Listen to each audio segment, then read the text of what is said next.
Well, no, that's the rainbow one. Oh. Isn't it? I don't know. But I mean, That would like, be more, but no, I the mean, rainbow like, would be more like scissors. But I mean, that's what it is. I mean, like, you can have your own party and your beliefs and all that, but you're waving a flag to tell me how you like to have sex. I could give a fuck on how you like to have sex and who you have it with. I really don't care. Well, Just you know what? be a civilized person. Drop it in the comments on how you like to have sex. No, Just drop it in our comments. Don't do that. Oh, wait, don't do that. Madison's on. Madison, cover your ears, Madison. Cover your ears. We're going to get We canceled. love Madison. We're going to get Yeah, drop. We're not going to get canceled because it's freedom of speech. That's right. But no, that's my thing. Is like, I don't understand. Like, I'm not going to put a flag out in my front patio that says I like dick.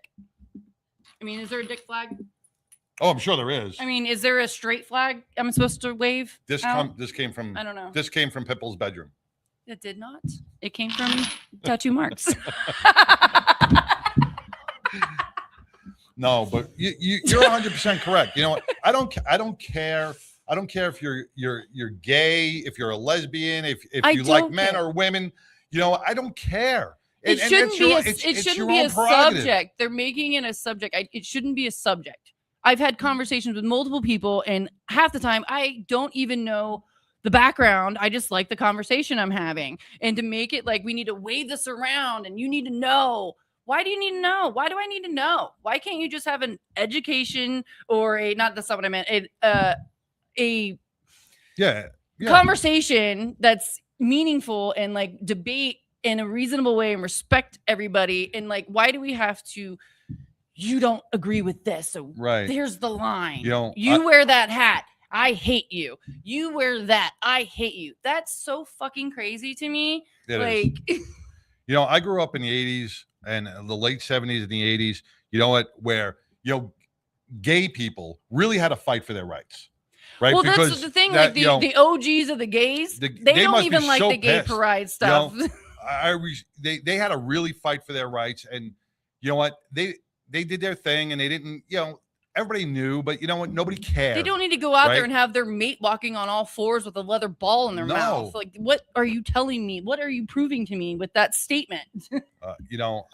Whatever you do in your own bedroom, man, it's your own thing. And it shouldn't be out on the street, and you shouldn't have, kids shouldn't see that. No, kids shouldn't. It's just, how many monarchs? I mean, how does a librarian upstage a drag queen storyteller?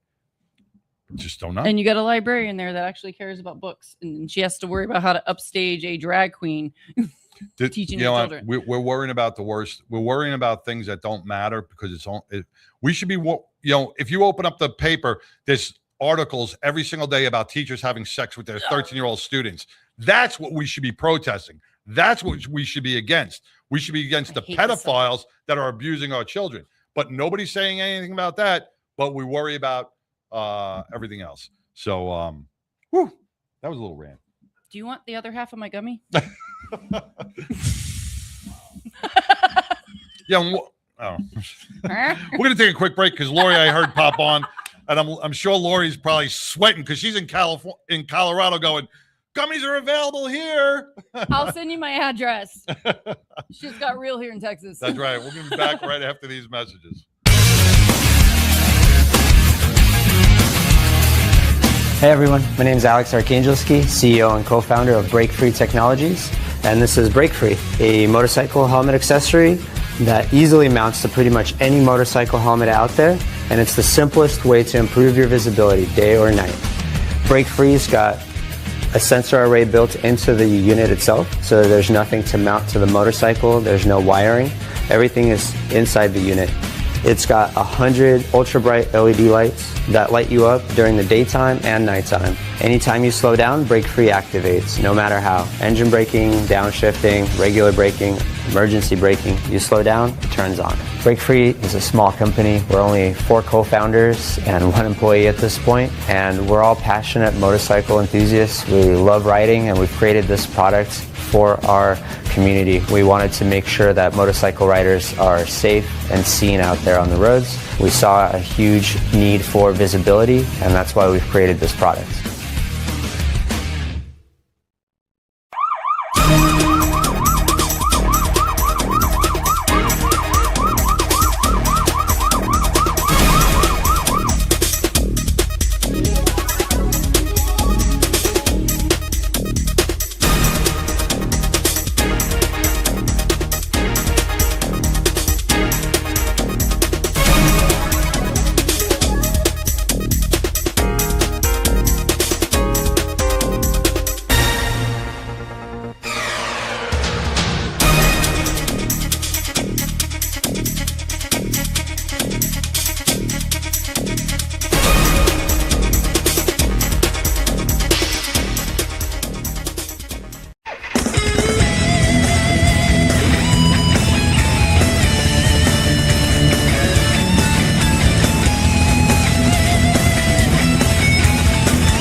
Welcome back to the 99% Radio Network. If you missed the chaos, you're going to have to rewind and check that out because that was a little chaotic. A little bit. Hey, welcome Lori Montoya. Where is Lori? Where in the world is Lori? Lori is in Colorado, and you all are being very naughty today. Well, you know what? They cut off the THC here. I remember the first F. So we're a little. I remember the first F-bomb I ever did on your show, and I was like, "Oh my God, I'm going to get canceled." And now it's just part of our language. Yeah, you know what? We paid an extra subscription fee. Yeah. There you go. We get 1,000 F-bombs every 2 weeks. Yeah. We bought the bundle package. I don't think it's enough. We get a throw in motherfucker every once in a while. Yeah. There you go. Lori, you'll be proud. I took an ASM class hosted by Glenn Lawson. And, I heard that. Audience. I tell you, it was probably one of the best and most informative classes I've ever taken in my life. I really suggest it. You guys have been preaching it for the longest time. And you know what? I think it was an amazing class. Yeah, there's really just no way to resonate to people. But as I've said, I had been 14 years. I was hosting those classes, and I never once had someone tell me it was a waste of time. And especially your endorsement being that you have. Just kidding. I missed that. What? We would never hear from him again. No. I know. But the fact that you have the trauma medical training, there's times that you think, oh God, I don't really need to take this, but it really tells such a different perspective because when you would arrive on the scene, it was already a cluster. Now you learned the backstory of the things that riders can do to make that EMT's job a lot easier. And, like we say, when I say you can save a life, you can keep them stable until EMTs can arrive. When I talk about the trauma, when I talk about the trauma bags that Biker Down offers, and the fact that it doesn't really do me any good to have the lead rider with the trauma bag because the accident's probably going to be behind them. Having that ASM patch, it's not that it's a silly thing because we bikers are very used to having patches on our vest. But I promise you, the next time you go into an organized ride, you will see somebody with that ASM patch and you will immediately know that there's at least somebody else that's taken the beginners. Now you need to take the advanced and you guys will know, okay, where are you riding at? What are we going to do? Like you said at the start of a ride, everybody's excited to start a ride. Nobody wants to talk about accidents can happen, but it's become a lot more common to have a safety briefing and to know, hey, in the event someone goes down, 2 people over here are AFK. You're coming a little broken up. You guys keep going so that we don't have too many bikes in that environment that can cause more accidents. So you learned is a lot of what happens behind the scenes in preparation of EMTs or someone that would have been in your position will go through. And, the thing about the helmet, I've said this to people before, they're like, don't move them. And you learned a lot about the Good Samaritan law, don't move them, because everybody's so afraid to, but literally that helmet strap can be choking them, and so sometimes you need to flip them over. You need to see if they're breathing. If they're not breathing, you need to take that helmet off and you need to know how to secure the you're coming in a little broken up so that you don't cause further injury. So, it really is just an amazing thing. And what if you need to get them off the class? I hope you're getting all this. What I tell people in the class is, if you can't do it in the class, like get on your knees and hold crisscross, roll a body, you now know that you're not going to be able to do that on the side of the road. Right. The big thing I learned out of that class, Lori, the big thing that came out of that class, and this is where a lot of people get tunnel visioned into, when a biker goes down, right? There's going to be a lot of catastrophic injuries that could happen when the rider goes down. So if they have a compound fracture of the arm or a broken leg and it's twisted in the wrong spot, man, we can't focus on the broken bones. Got to focus on the internal injuries. We got to focus on the shock value, because that's where we have to controlling the situation, controlling the bleeding, putting in the tourniquets, packing the wounds so they don't bleed out. You know, we get focused on the bones and the arms and the whole bit. Those are your least of your problem. The extremities are not going to kill you. It's everything internal, from the top of your head to your waist. We have to worry about those injuries. Without a doubt. Get focused on that, because that's the thing causes the other riders the most trauma. Is, you know, when you see bone, that it's really, you know, it's very intimidating. Like I've always said, I learned very quickly, I'm not your blood and guts girl, but I can cure the scene. I can do that. What I always tell people, and is my experience, especially because I always hear about the severity of their injury. Oh, they broke a femur, you know, everybody breaks a femur. Everybody breaks it. You cannot. I'd have lost you. You can't fix the brain and the spine. So those two things, besides the internal bleeding, which is one of the reasons, you know, I know I am. I'm sorry. I'm in the same spot I always am. So I'm surprised that's happening. But the two things you can't fix are the brain and the spine.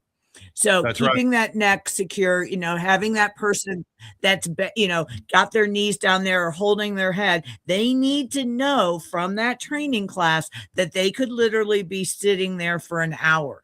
And if they can't sit there for an hour, they need to know how to signal to the next person, hey, I've got to switch out. So there's really just nothing better to be said about the fact that, you know, every single motorcycle should give up one afternoon to take that class and to at least have the basic knowledge. What Glenn is able to do and what, oh, sorry. No, we got Gordon Melton on. He's with Hunting with Soldiers. He just typed in, lost a friend last week to a motorcycle accident. Gordon, our thoughts and prayers go out to you. You know, Gordon is a big advocate for our veterans, our combat veterans, and he hosts he's gone through a lot this year. He's gone through a lot this year. So Gordon, I am so sorry to hear that, my friend. Yo, motorcycle accidents are going to become more prevalent as the nice weather starts coming up. Well, I think the importance of, like you're saying, the spine. I'm like, mine wasn't a motorcycle accident, but I had a bad snowboarding accident, and I was snowboarding. I landed a jump wrong and a pop in my spine, but it was somebody that came down that knew what to do and kept me. I was a centimeter away from being paralyzed from the waist down, and it was the help from that random person that knew how to take care of me until somebody got there. Right. Yep. So it's important. I mean, I could be in here and rolling around with my tube top on like that. There you go.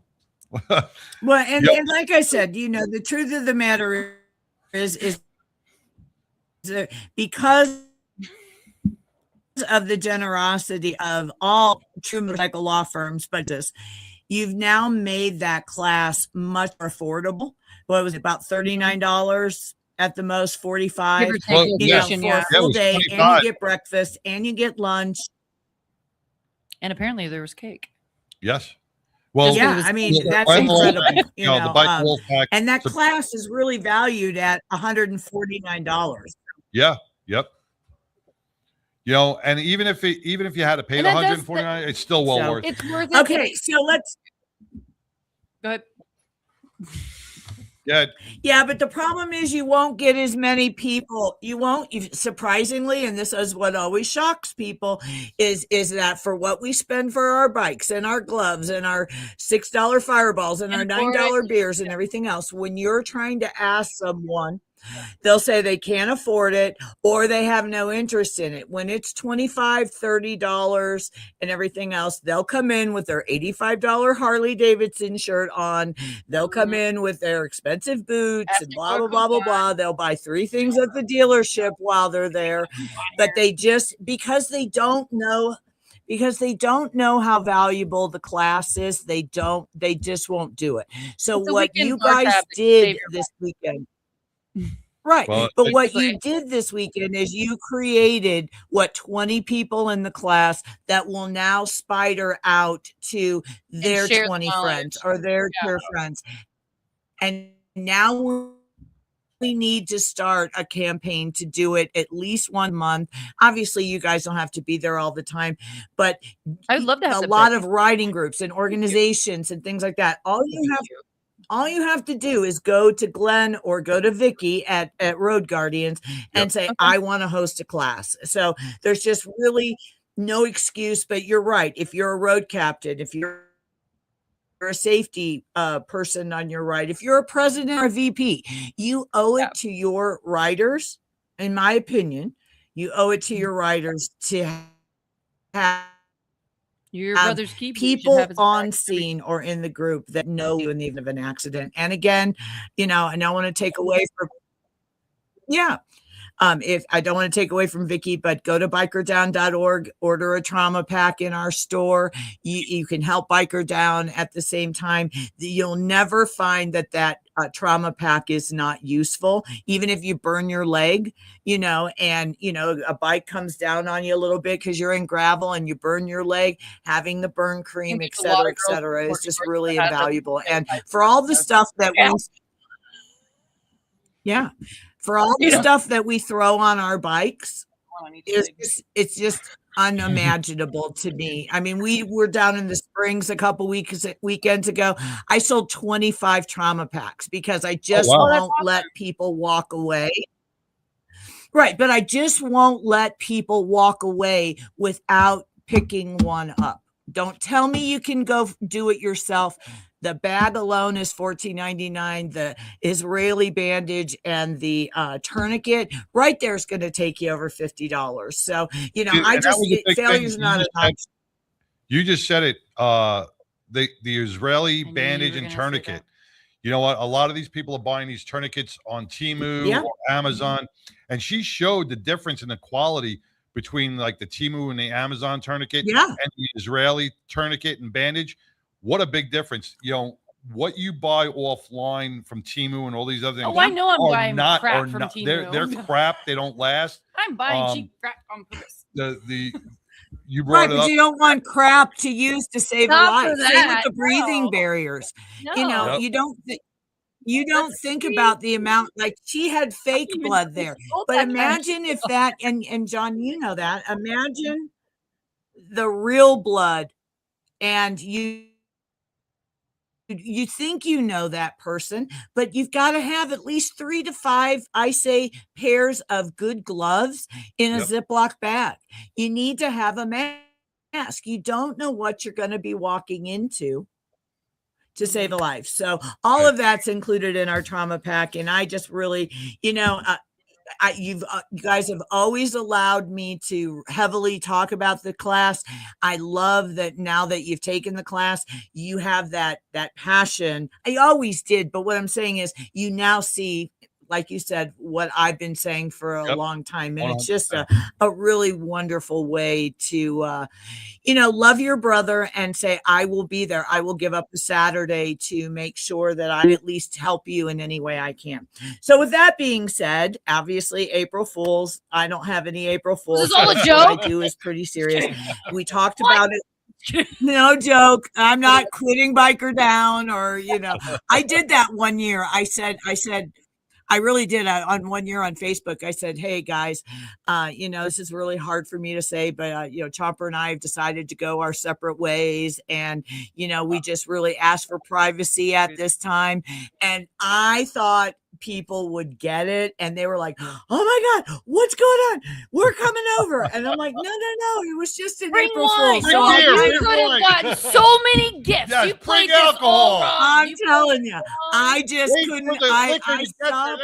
April Fool. I'm like, here's my I know. I just decided I couldn't do that to my friends anymore, that it wasn't funny. They did not think that that was funny. I'll tell you right now. But with that being said, I know what Pitbull's doing next year. You She's don't gonna know be like, shit. she's gonna be like, me and Springer, we had a falling out, blah blah, and all her girlfriends Yeah. are gonna lick her over. It's about yeah. fucking time. Or what's sad is when you see someone that goes, Yahoo, it's about time. And I'm just gonna be like, all right, where are we going? You for should have lunch? dumped his ass years ago.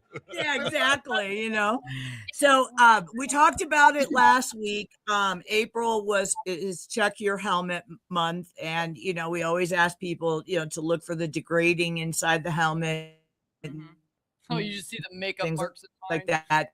Check Bad. the strap. Check for any soft spots that might be in your helmet. I think there's like Especially 90 with the fact over that the neck. like even in Dallas you have so many temperature changes. One time riding in the cold, 1 minute you're riding in really, really hot weather. It's super important that you do that. It's also Friday it's not weather. Motorcycle Awareness Month, because that's next month. But what it is Stop Distracted Driving Month, which means that we have to all take a moment to talk to our friends, talk to our grandchildren, talk to our teenage children, and implore them to get off the phone when they drive. I have a very good friend, and I won't call him out, but he recently had a few too many at an event. He decided to try to drive home. It isn't Tiger Woods. But he decided to drive home. He was getting bitched at by his wife on his phone. He looked down and he didn't total it, but he had an accident. Oh, Give her the number to the show. Yeah. Lori, but my point is that really everybody needs to really think about that. I think the way I look at it is when you're riding with somebody in a car and you see them, when you see it, you must stop it. When you my husband, sometimes I'll catch him, because we all have that holder on windshields now to hold our phones, and I'll see him do this, and he gets so upset with me, and I'm like, not when I'm in the car. Do not text and drive. Well, it's not texting and driving. No, you're driving distracted. You can speak to it. And what about Hey Siri? That's my friend. Yeah, Right. all you got to do is go Hey Siri or Hey Alexa or whatever your person is, your AI person on your phone. There's just absolutely no excuse. And my grandchildren do it. My daughter does it. And I am constantly being that Debbie Downer, Laurie Downer, saying, get off the fucking phone. there you go. There you go. Like a minute. But Lori, My point is I just want to back up real quick, because I got some club members here from Invictus, and I want to just talk about what you said about the helmet with the hot and the cold weather. And guys, when you park your bikes, if it's in a garage, do you guys keep your helmets in your garage, or do you take it inside with you? He has a whole stand next to the bedroom. And he Because probably has a like lot a of people, shrine. and this is something else I learned in the class. And Lori, you just brought it up. Was a lot of us here in Texas will put our helmets either in our saddlebags or hold ain't one coming in my house. or on the handlebars. With my decor. That heat and that cold, that change in the temperature degrades the inner foam, that hardened foam inside your helmet, which is going to cause the gasoline fumes in your garage. Dry it out. Yep. Yeah. That's huge. That's I mean, you don't think it, I'm not saying that you still wouldn't be somewhat protected, but you're not going to be as protected as you would. Yep. Yeah, really, exactly. like, I mean, and most people don't realize, you spend a lot of money on a helmet and life. Yeah. Yep. So you need Isn't to it really watch that. But as far as the distracted driving, I ask what? We got to delay a little bit. What'd you Is it say? The You being DOT naughty only? again? Yeah, well, girl, please. The DOT helmets, like, isn't there like it's a 5-year, isn't it? Like you can't 5 years. you have to replace your helmet like every 5 I years. mean, a DOT just means well, that's yeah, like a you DOT have that helmet on just means that it's approved for you to wear on the road. You know, you when you should go to like Sturgis and you buy a half shell, you know, you don't know if it's But you DOT don't want to have your approved. helmet. Like if your helmet is sitting in the garage and you got shit flicking out of it, you need to buy a new helmet. Yeah. Because Yeah. it's just been old anyway. I mean, But you guys at are least comfortable and at least this month you need to check it. That's all we're saying. I'm not saying everybody's got to go out and get a new helmet, but I'm just saying Here's check my it. QR Check the strap. Make sure that it's going to stay securely on. You know, the strap is connected to bolts. You know, what if there's these bolts are not tightened? So a lot of the bike places around here, I think, actually use will it take like those you use maintenance when you check your oil, check your something. Well, Microdot. So will- last but Yep. Yeah. not You least, keep- so you're cutting in and out, but I see your hands. And so only yeah. thing I'm saying is I'm asking every conversation. We cannot tell our friends or people that ride to get off the phone and quit hitting us if we ourselves are also in our cars texting and driving distracted. So I'm Agreed. just saying, if you see it, stop it, yell at somebody, tell them to get off the phone. Okay, so that one's Posted on TikTok. done. May is Motorcycle Awareness Month. There you go. Yep. Posted on that. May is Motorcycle Awareness Month. I'm trying to get through this because I'm worried you guys we're gonna No, you're off good. You're good. You got 5 topic minutes. and then you're gonna tell me I gotta go, which is easy to get off topic. May 9th. Okay, May 9th is Motorcycle Awareness Day in Las Vegas. So yeah, I sent out, if you have the app downloaded, the Biker Down app downloaded on your phone, you probably got a newsletter today stating that if you're looking for a fun day in Las Vegas, come to Vegas, rent a bike. I got it. Did you download Come the out app? May 9th. Yes. We'll be out. Biker Down will be here. Full Throttle is hosting. I think it's their 9th or 10th year of hosting. Since we're proud sponsors of Biker Down, Is that a yes? Paid trip to Vegas. I missed you that go. conversation. And then if anybody wants to come to Colorado on May, if anybody wants to come to Colorado on May 16th, Yes. we're having our Motorcycle Awareness Day here in Colorado. Okay. Yes. May 16th in Colorado. Yes. I also want to let you guys know that if anybody's ever gone to Bike Fest in Las Vegas, but it's a blast, and that's October 9th through 10th. So the fun thing about that is it's really hot. They usually have it downtown where the downtown Fremont has the canopies. It is an absolute blast. The bikers literally take over Fremont Street. They always have really good entertainment. Biker Down will be Can you there. talk again? And, you know, Keep it with our paycheck. just We need to ask Daddy. you're not going to have a paycheck by the time I get you guys traveling to Sturgis and everything else. What? I said it's always a beautiful 72 I degrees. lost it. What'd you say? Did you hear me? Yeah. It never You gets guys hot are in the bad. casino, man. The other I'll tell you thing right now. is never gets hot in Vegas. You just got to watch you guys got to drink a lot of water. Yes. And then last but not least, know Hydrating. the difference between a true motorcycle attorney Clear. and a billboard lawyer. Water. Yes. Agua. So, you That's know, that's a huge somebody thing. like Glenn is a true motorcycle attorney. Yep. Damn straight. Just Damn because they're straight. advertising on a And- billboard does not make them motorcycle attorneys. No, And and all the here's beer the doesn't here's either. the biggest reason why. Glenn talks every week You like that, don't you? about motorcycle accidents because he's doing them. You know, just because a billboard lawyer says, "Oh yeah, I do motorcycle cases," doesn't mean that they do motorcycle cases. I don't think. Well, he may be called a hammer. Who knows? Maybe we'll talk to his but wife. Even if he did, you know, the truth of this is a very large percentage of his cases. Yeah. But the majority of his cases are motorcycle related. Yep. That means that he knows the testimony of what witnesses are going to say. Well, that biker was going to too fast. It also got to understand, after an accident, a truck driver and everything else, they may admit that it's their fault in the heat of the accident. But I promise you, by the time they get home and they have their oh shit moment, they're going to try to turn it around on the biker. And the Popo already profiles bikers.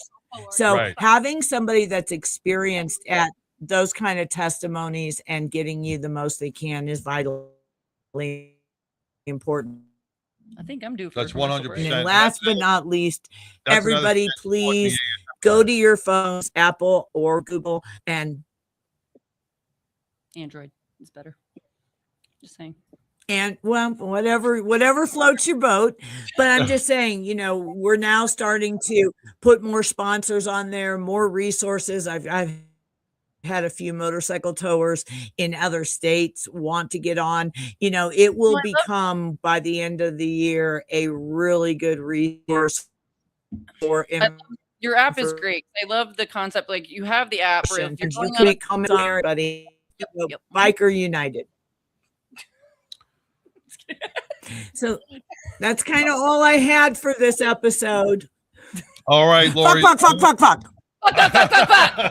I'm gonna call you after this.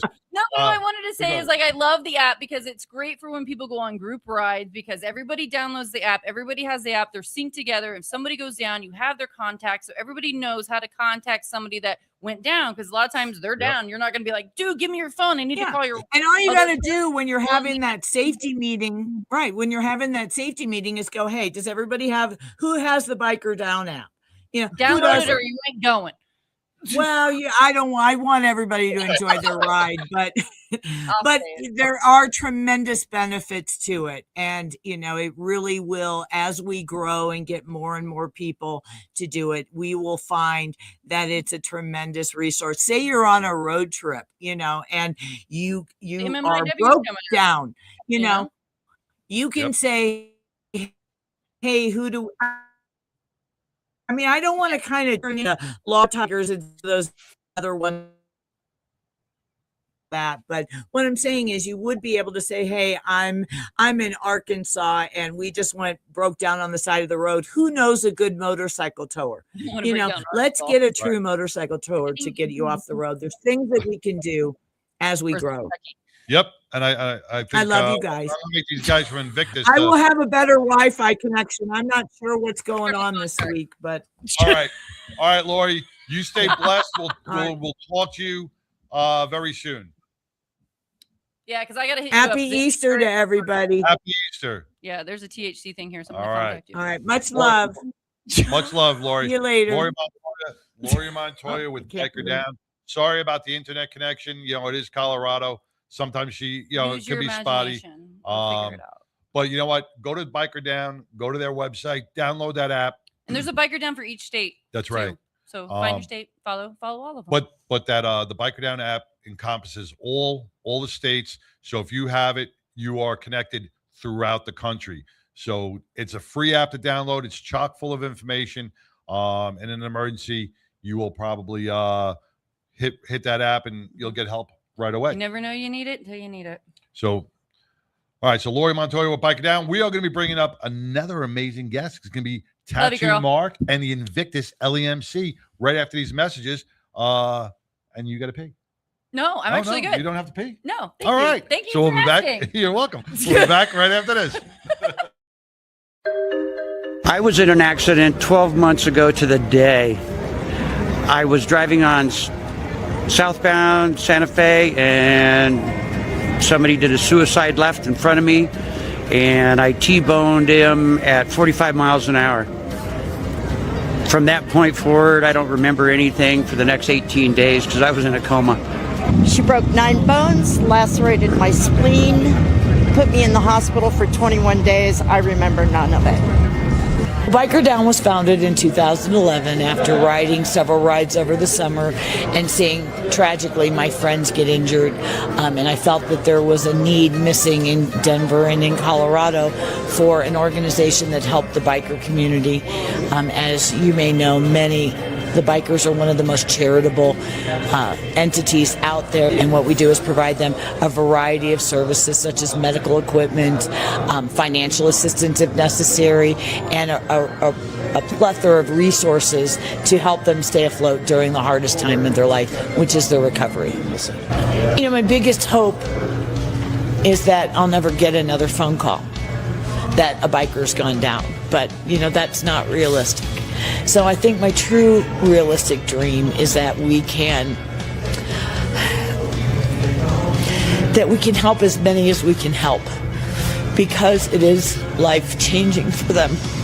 Certainly donating and volunteering your time, and even if you can't do that, attend our events. You know, attend our event and get a $20 t-shirt for your $20. You know, those kind of things make a big difference in a small nonprofit like ours.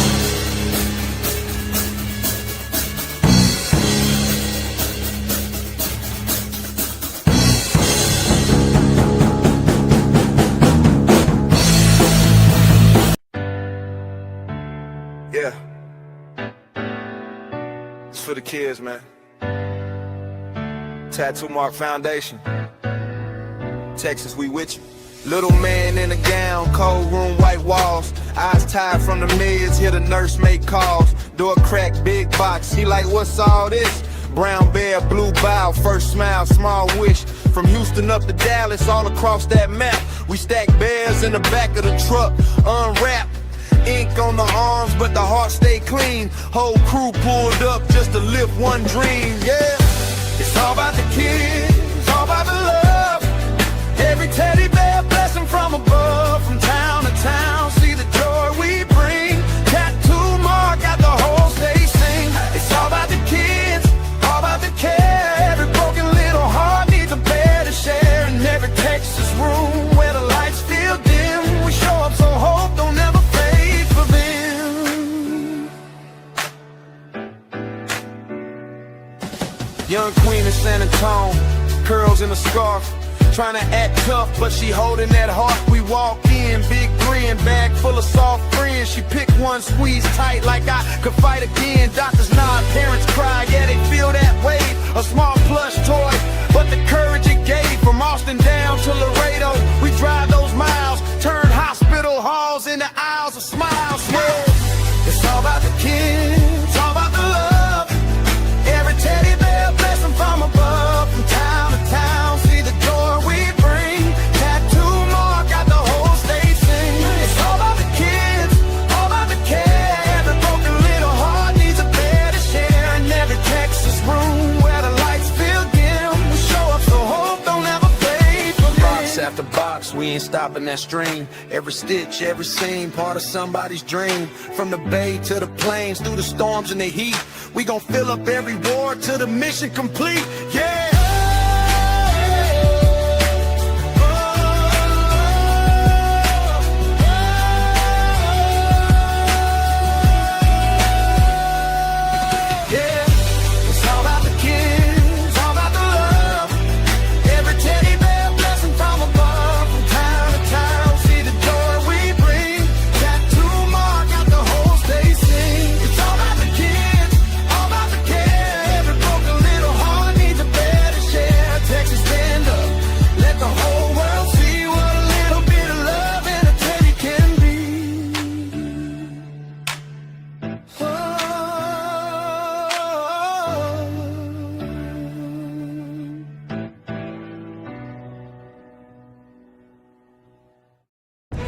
Hi y'all, I'm Celeste and I ride with the 99. Hey, this is Tex McDormand with Octane Mania and I ride with 99.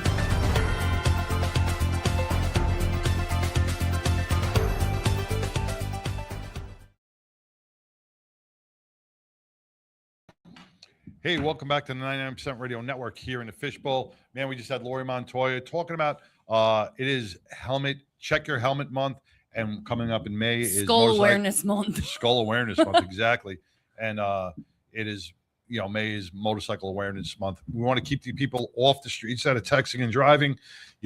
Motorcycles are out there. Look before you, just make sure you watch out. Be aware of motorcycles. Want to welcome Invictus LEMC. Welcome, guys. How you doing? All right, and Tattoo Mark with the Tattoo Mark Foundation. What's going on, Tattoo Mark? How you doing, my brother? Sister. I can't believe it's say? been a year. I just saw on my Facebook. It's been a year since we partnered with you.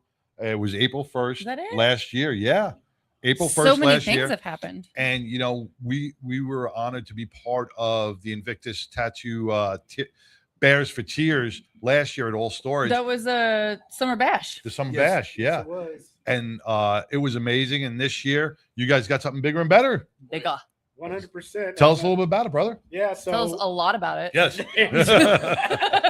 So first thing I would like to say, it's been 5 years since Invictus has been doing this, raising Bears for Tears. We've raised over 6,500 bears. Wow. And thanks to this man to my right here, I came to my brothers and said, we need to do something to get out in the community. And I challenged them, and he came back with this Bears for Tears. But just over 2 years ago, we were having a problem. We collected all these bears, and we were giving them out to fire departments, police departments, and CPS and the Warren Place where kids with having trauma, and we still had just bundles and bundles of bears. And we went to the celebrity softball game. Oh, wasn't that fun? And I ran into this guy with all these damn tattoos. And you're like, what the hell is this? What the hell? Who is this guy? Walking around with all the energy, sweating like a bat out of hell. And I'm like, hey. He was sweating when we met him too. Oh, yeah. Oh my Always. God. But I was like, hey, we need to partner Sweat up. of love. We need to partner up. We have these bears, and we're trying to get rid of them. We're trying to give them out. And this is our purpose and our foundation. And it was just a good marriage from the day one, right? It was just like we were meant to be. And we've been there. This is our third year now, right? And we've delivered with him in the hospitals. And we started that thing off last year. But this Sunday, we're kicking off another Saturday. Excuse me, Saturday. It's okay. Easter You were just is out of Sunday. Tokyo or something, weren't you? Yeah, Like, I you're was. on time. My time. Here's a day off. My time is all messed up. You just came back from Tokyo? I did. Yeah. Wow. Yeah.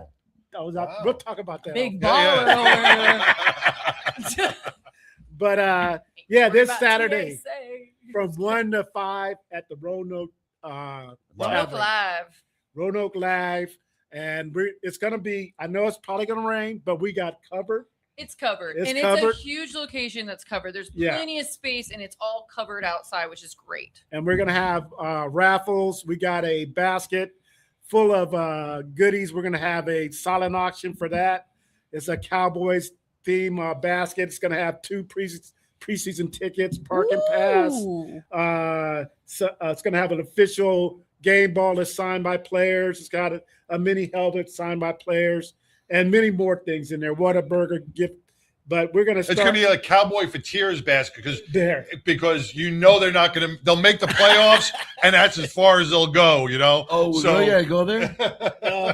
I'm not gonna go there. But also we're gonna have a signed Cowboy jersey Yes, I saw out there. that. So Nice. we'll be putting that out there for a silent auction. We're going to start the silent auction at $100. I tell you, these things are well worth more than $100, but we'll start that off. And what I love is that people are going to be able to auction on these items. You don't have to attend the event. We are going to be there live. We're going to be able to post what the auction items are.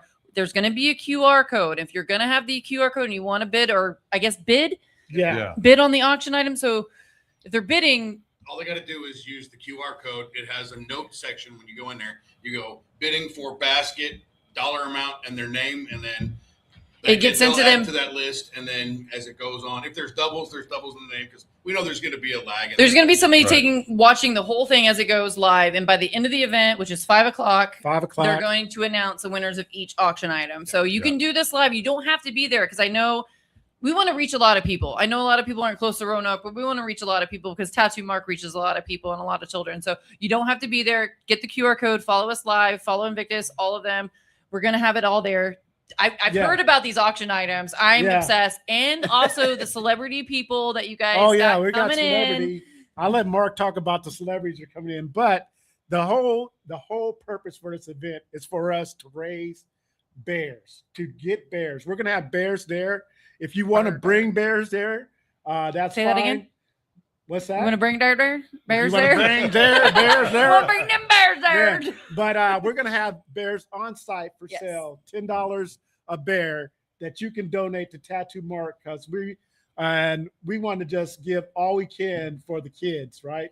Yeah. Now, as a and if you're going to bring a bear there, it needs to be a brand new bear with the tag on. It cannot be like an old childhood toy. It needs to be clean, because these are going to children in hospitals. There cannot be any allergies or impurities in that bear. So it needs to be a brand new bear if you're going to bring one. Otherwise, just come and purchase the ones that they already have, or donate, and they'll get the bears. Are these the bears that they're building? There's multiple styles. You know, and there's these are multiple styles. but these are perfect size bears. You get to pick the style for you want. donation, because a lot of the kids, you know, there's They're not babies. a lot of room in there in the hospitals. So these are the perfect comfort bears for the kids. So Invictus, you guys have these for sale. Yes, we these do. would be the perfect bears to purchase when you get to the location. And also, but it's about the teddy bear. It's not about a stuffy or stuffed animal. It's about the teddy bear. It is teddy bear. Tattoo Mark, do you want to tell us why it has to be the teddy bear? So I will also have a teddy bear store on site too, that they can purchase a teddy bear for $10 as well. I say no more than maybe 7 inches a bear. That's like about you 5 don't want to the 4. carnival thing. You don't want no big old bear and all that. But the reason why I do a teddy bear, there is a meaning out there. So you get a child that's crying, a stuffed animal, or a toy from a carnival. That kid will continue to cry. You give them a bear. What's the first thing that they do? They hug it. It's a sign of comfort and joy, and they stop crying and they forget about what's going on. So you know what? Yes, you're not hugging the crocodile like that. Right, exactly. So you're not the giraffe. I mean, I do say that it's a teddy bear thing, because I do only teddy bears. And teddy bears symbol love, in my opinion. It's just Yeah. like teddy bears always I in like mean, childhood, and like I still got my first. I've been to your Winnie the house. Pooh. I've been to your house. So yeah, so you know what? And not only that, Don't want to tell you how creepy that is. I was gonna It's say, not creepy. you see this You were Winnie? there. We were all there You seen together. this Winnie? you didn't see the Winnie yet. Bring her. I'm being nice. The little pot of honey. I got a lot of love for you, Springer. I He's like respect rolling your up to the wife. parking lot right now. I respect your wife, but no, you know what? We are going to have a lot of fun, and in Invictus, I can't thank you guys enough, man. Last year, you guys donated over 500. Yeah. Wow. You know, that was amazing. You know, You guys and- should have and been forced at the summer bash for sure. You guys came out, and it was hotter than hell. It was hotter And than hell. You guys still came out in full force, and you guys did a lot for me. I personally, as the CEO and founder of the Tattoo Mark Foundation, I want to thank you guys very much, because remember, you're not doing it for me. You're not doing it for the Cowboys. You're doing it for the kids. It's all about It's the all about kids. Now, I love that celebrity. everybody said it at the same Well, before you time. bring in the celebrities, Go ahead. I just want to, with Invictus, you know, when we talk about what clubs do around the globe, Mhm. raising billions of dollars for different charities, Invictus, you took this bear thing on a couple of years ago. Yeah, it's What been a- about 5 you know, years. Everybody in your club now has a purpose, right? Right. It's not just getting Right. out on a Sunday and riding. It's a purpose and a drive, and it gives you a goal. How has this enhanced your club and the membership?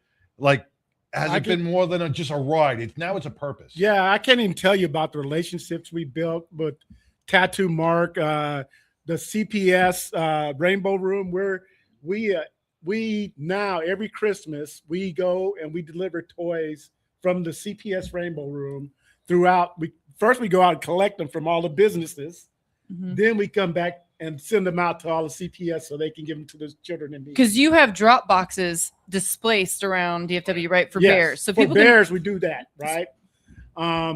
We've met incredible people. The Warm Place. If you have not been to the Warm Place, this is a place where children who have lost loved ones, significant loved ones, parents, siblings, and they're grieving. The Warm Place? The Warm Place. Okay. Where is that located? Wow. Downtown Fort Worth. Downtown Fort Worth. And so we donate. So we have a portion of bears to go there. We have a portion of bears to go to CPS. And then again, we work with CPS at Christmas I think time. CPS is like that one.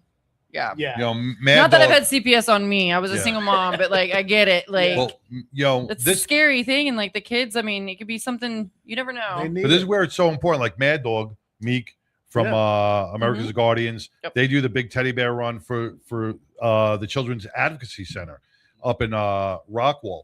You know, it's not always about the money. It's about never I about mean, the money. the bears. A teddy bear is just as valuable as donating $5 or $10, and it means so much more because this will last a child forever. You know, And I he's know, he's still got his Winnie the Pooh. I mean, you give this to a child, I they're going to actually still cherish have this. my teddy bear. I'm not You gonna do? lie, I do. Yeah, they do. These will last forever, and it will mean something to the child throughout their their In fact, I healing remember, yeah. process. So part of the Warm Place, we went there, but there was grown-ups that come back and they still have their teddy bear. Wow. Oh I yeah. love But how it. does that make you feel, man? I mean, it's got to be a great feeling. Yeah. It's the bear. I'm telling you, it's the bear. I go out and people Bear say, "Oh, love. my daughter and son got one of your bears." How do you think I feel? I mean, it's a warm feeling, and But this really wasn't about you. You just jumped in. We were talking about Invictus. No, I'm kidding. no, this ain't about cherishing a bear. You Little can't go narcissist wrong, there, right? man. Oh, it does a lot, right? I mean, I will say that it has kept Invictus name on Sorry. the map in the community. We go to different places. We drop off our boxes. I have some boxes I have to drop off on the way back to 5 Star Ford. If you're going to be going in 5 Star Ford, they're going to be looking for donations. They're there for a month. We throughout April we'll have boxes at these businesses, and people sponsor us. So it only puts Invictus in a good light, and it helps us increase our membership and keep our name on the positive side of the law when we go down. Well, the one thing well, you're LEMC, bitch. You should be on the good side of the law. yeah. Right. But Right. the one thing you also you're doing is you're changing the perception of a lot of the public's view of what motorcycle riders are all about.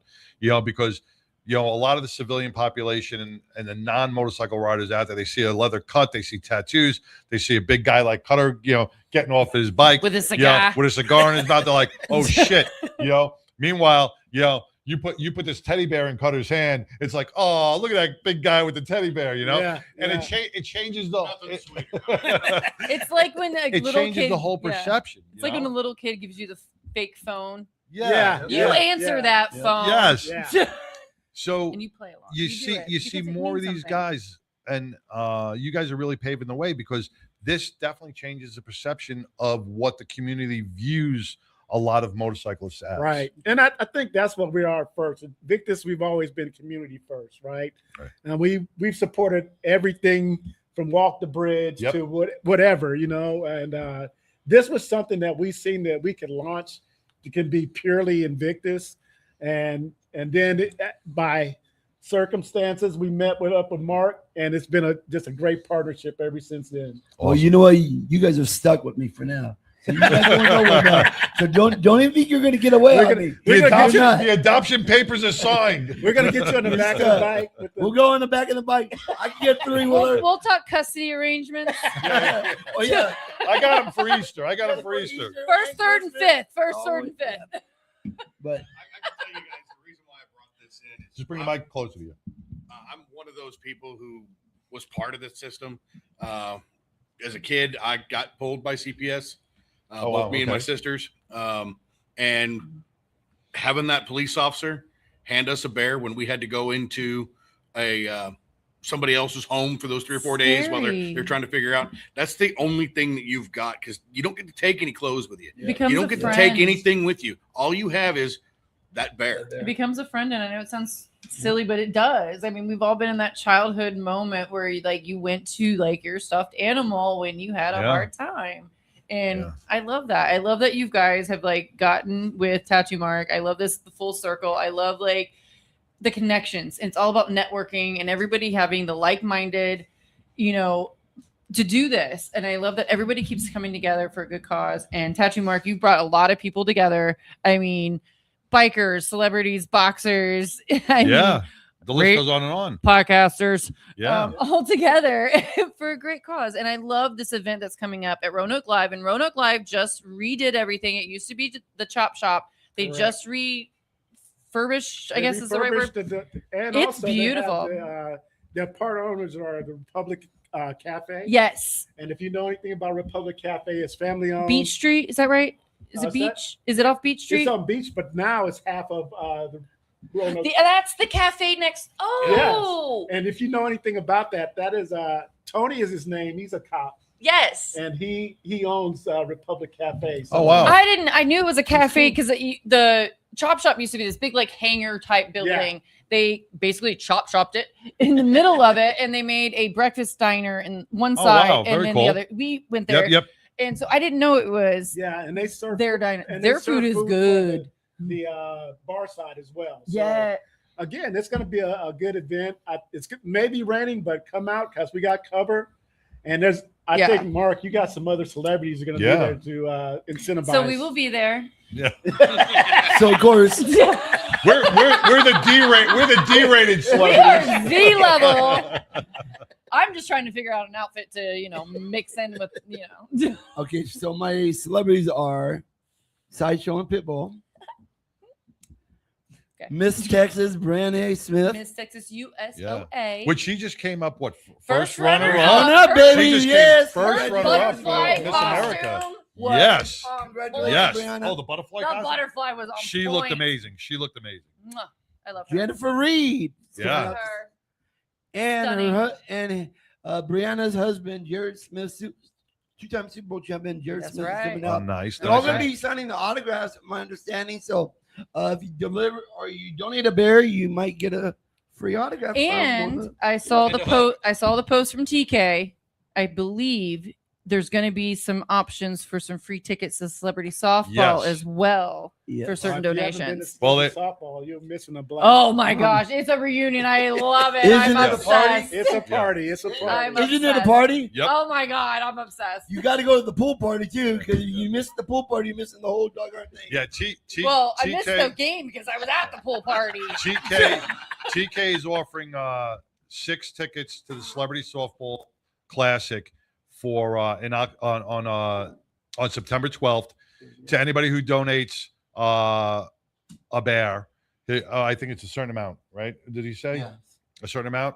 See, we got the rings. And the 99 jumped on top of that if you go up to the Invictus booth and you donate, if you're a corporation or personal, whatever you're doing, if you donate $500 or more to the Tattoo Mark Foundation, either be $500 worth of bears or $500 in cash, the 99% Radio Network will give you free advertising for 1 month. We will give you free spots on our show and commercial advertisement for 1 month. Thank you. So you know what? That's a $1,500 value right there. That's right. Thank you very much, TK. Thank you very much, John, Glenn Lawson. Thank you all. Any checks that are made out, please make it out to the Tattoo Mark Foundation. Okay, so that it goes directly into the account for the kids. Every single penny the kids will see. They can vouch for you. They can vouch for you. They've all been there for deliveries. Every penny goes for a bear. We need bears this year, folks. We're getting more hospitals. Shout out to Baby Magnus. More bears. How many hospitals are you now? You were at 18, right? I'm at 18. I'm at 22. I got 2 more left, and I should have every single children's hospital in the whole state of Texas. Wow. Very nice. 5 years, guys. Now, you just did a bunny thing, right? Yes. Yeah. Oh, my God. So I love that. We need to get you guys involved with that. I am so sorry to lean on you guys. That worked out great. So we just did a test on it. We had a pharmacy in Dallas I forget the name. I'm bad with names, but we had a good pharmacy. Sterling, my sponsorship director, she went out of her way and got this pharmacy to donate $500, and they got bunnies for us. So we delivered the bunnies. We only had about maybe 125 because that's all we can afford with the 500.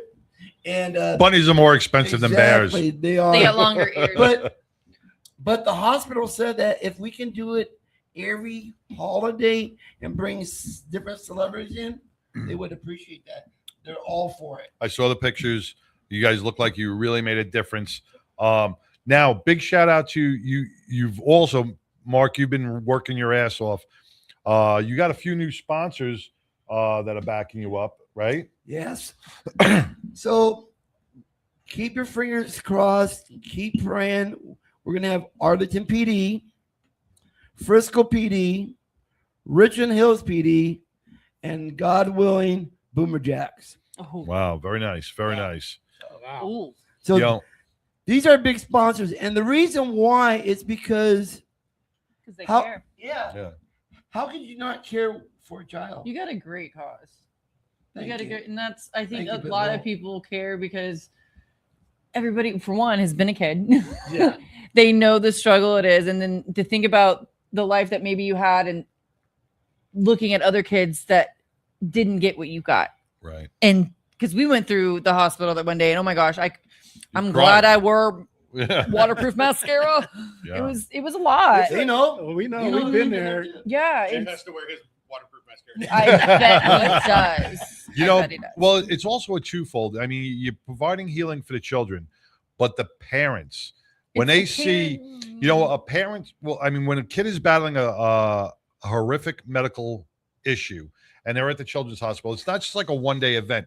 These parents are spending months and months and months at these hospitals. So, you know, they feel disconnected from society as well. So when the Tattoo Mark Foundation and Invictus and all these people get to go to these hospitals and they show the parents that we are thinking about you, we are caring about you, we are here for you, it really raises the spirits of the parents as well as the child. And it gives them hope. What I loved And is that we is a walked big in thing. and like we'd walk in and the parents were like, "Oh, they're Oh, coming! yeah. Hold on, can I get him in an outfit real quick? Yeah. Like, hold on!" Like they were so excited because they Yep. wanted. They just loved it. It was so hard. I don't even have words for it to be honest. Like I'm not crying. Y'all were crying. I mean, it was a lot. It's It was a emotional. lot. It's It is emotional. emotional, and then the gratitude you feel after Yes. fills your heart. Right. Right. We talk about that. And we one summer, and we're trying to get connected back with this school, but it's a school where like half Meadowbrook. Middlebrook School, right? And they're in Fort Worth, and they're low income kids. Mm. And Some of their kids that are there are actually kids that are at the homeless shelters. They could send a bus out. and They pick send a them bus up. out they to bring the actually kids go to the and school? Pick up the kids. Yeah. Wow. Wow. So we brought bears. They said, "Hey, can you give our kindergartners bears?" So we had enough bears to give their Good. kindergartner, first, and second Aw. grade students. That's Every what's up. one of them. You know, and that once again, and I want to just big shout out to Alton Wells, who is watching right now, with the founder and CEO of Spokes for Hope. Mhm. You know, he did something. He connected with the Thin Blue Line, LEMC, Yeah. Like, and gave bikes to the Garland School District. the Now, motivation that teddy it gave those bears kids. or Mhm. bicycles, and the Garland School District was rated as a D-rated school. It was a low income school, and they were D-rated. The kids weren't really passing. They were hard in education. Spokes for Hope donated 10 bicycles last year to the Thin Blue Line LEMC. They brought them to the kids, and they said, It was whoever hobo school. yeah, it was hobo Yeah. school. He said, whoever, you know, the kids who get the best grades, the top 10, will get these bikes. Every child in that school, Did an effort. did an effort, Right. improved their grades. They went from a D-rated school last year to an A-rated school this year. Nice. Spokes for Hope Think about just the donated incentive that another you could 20 do. bikes this year Wow. for those kids to keep that motivation. Mhm. It's the same with the Bears. When It you gives show motivation, and like Yep. not necessarily for the grades, but it gives them hope. It gives they keep going. yep, It's the same thing. Like, Yes. yeah, I want to do better. And then Yeah. when you get the bear at the hospital, yeah, okay, somebody loves me. Like I, like granted, they feel the love from everybody that's in there because it takes a lot for those hospital people and the parents to go through that. I mean, there's a lot of love in that hospital. I'm not gonna lie. It's a But lot to of give work. them a teddy bear, Yep. it just gives them a little break. Yeah. You a know, lot a of little work. separation, a little bit. But when you think about the kids in schools, right? And we don't know what those kids are battling at home. We don't know. I talk to my what- son about that all We the don't know time. what their weekend life is. We don't know Home after life. they leave school. Some of them aren't even going home If that to kid's dinner acting like a or jerk, anything there like might that, be a reason. right? So when you guys give a teddy bear to a child in that school, when he takes it home, that's his comfort. That may be his only comfort or her only comfort. Mm-hmm. So you may be, giving that kid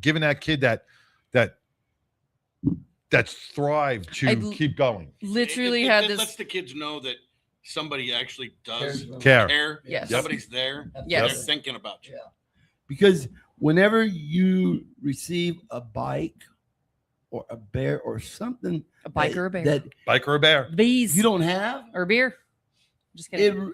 it really makes you appreciate it because that you're getting something that your parents could not afford. It's a classic toy. Exactly. It's just a classic toy. I always say, do what your heart tells you to do. Mm-hmm. And you know what? I couldn't do this without none of you guys. My board, my sponsorships, you guys sponsorships too. I could not do this by myself. I couldn't. It's a lot of work. It's a lot of work. You're seeing it. So I just got to thank you all for all of your love and support. Because just remember, everything you guys are doing for this foundation, you're making a difference in a child's life. Absolutely. And I want to thank you guys from the bottom of my heart. Thank you. love you, Mark, we love you, brother. And we jumped on this because we see how important it is.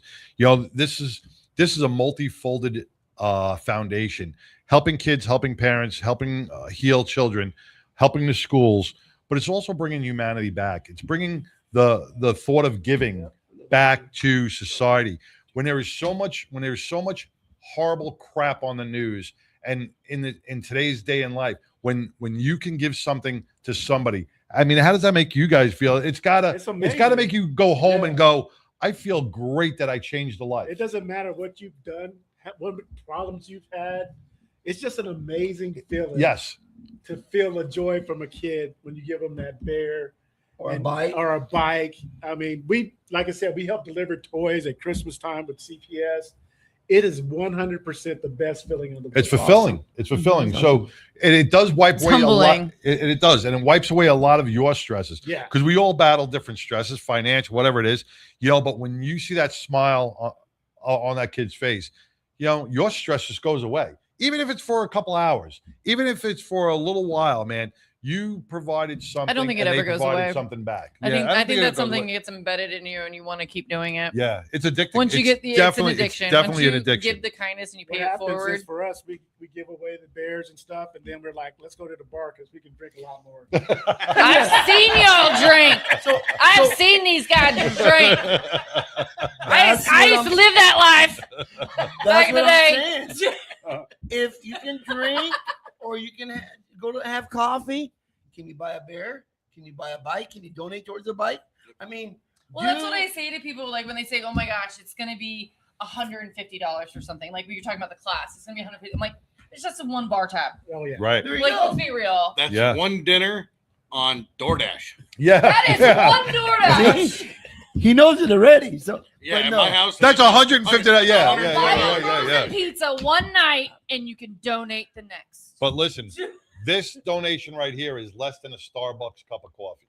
Price right Hell yeah. Right here is less than a Starbucks cup of coffee, and it's going to last a whole lot longer and make a bigger difference. I went on Amazon.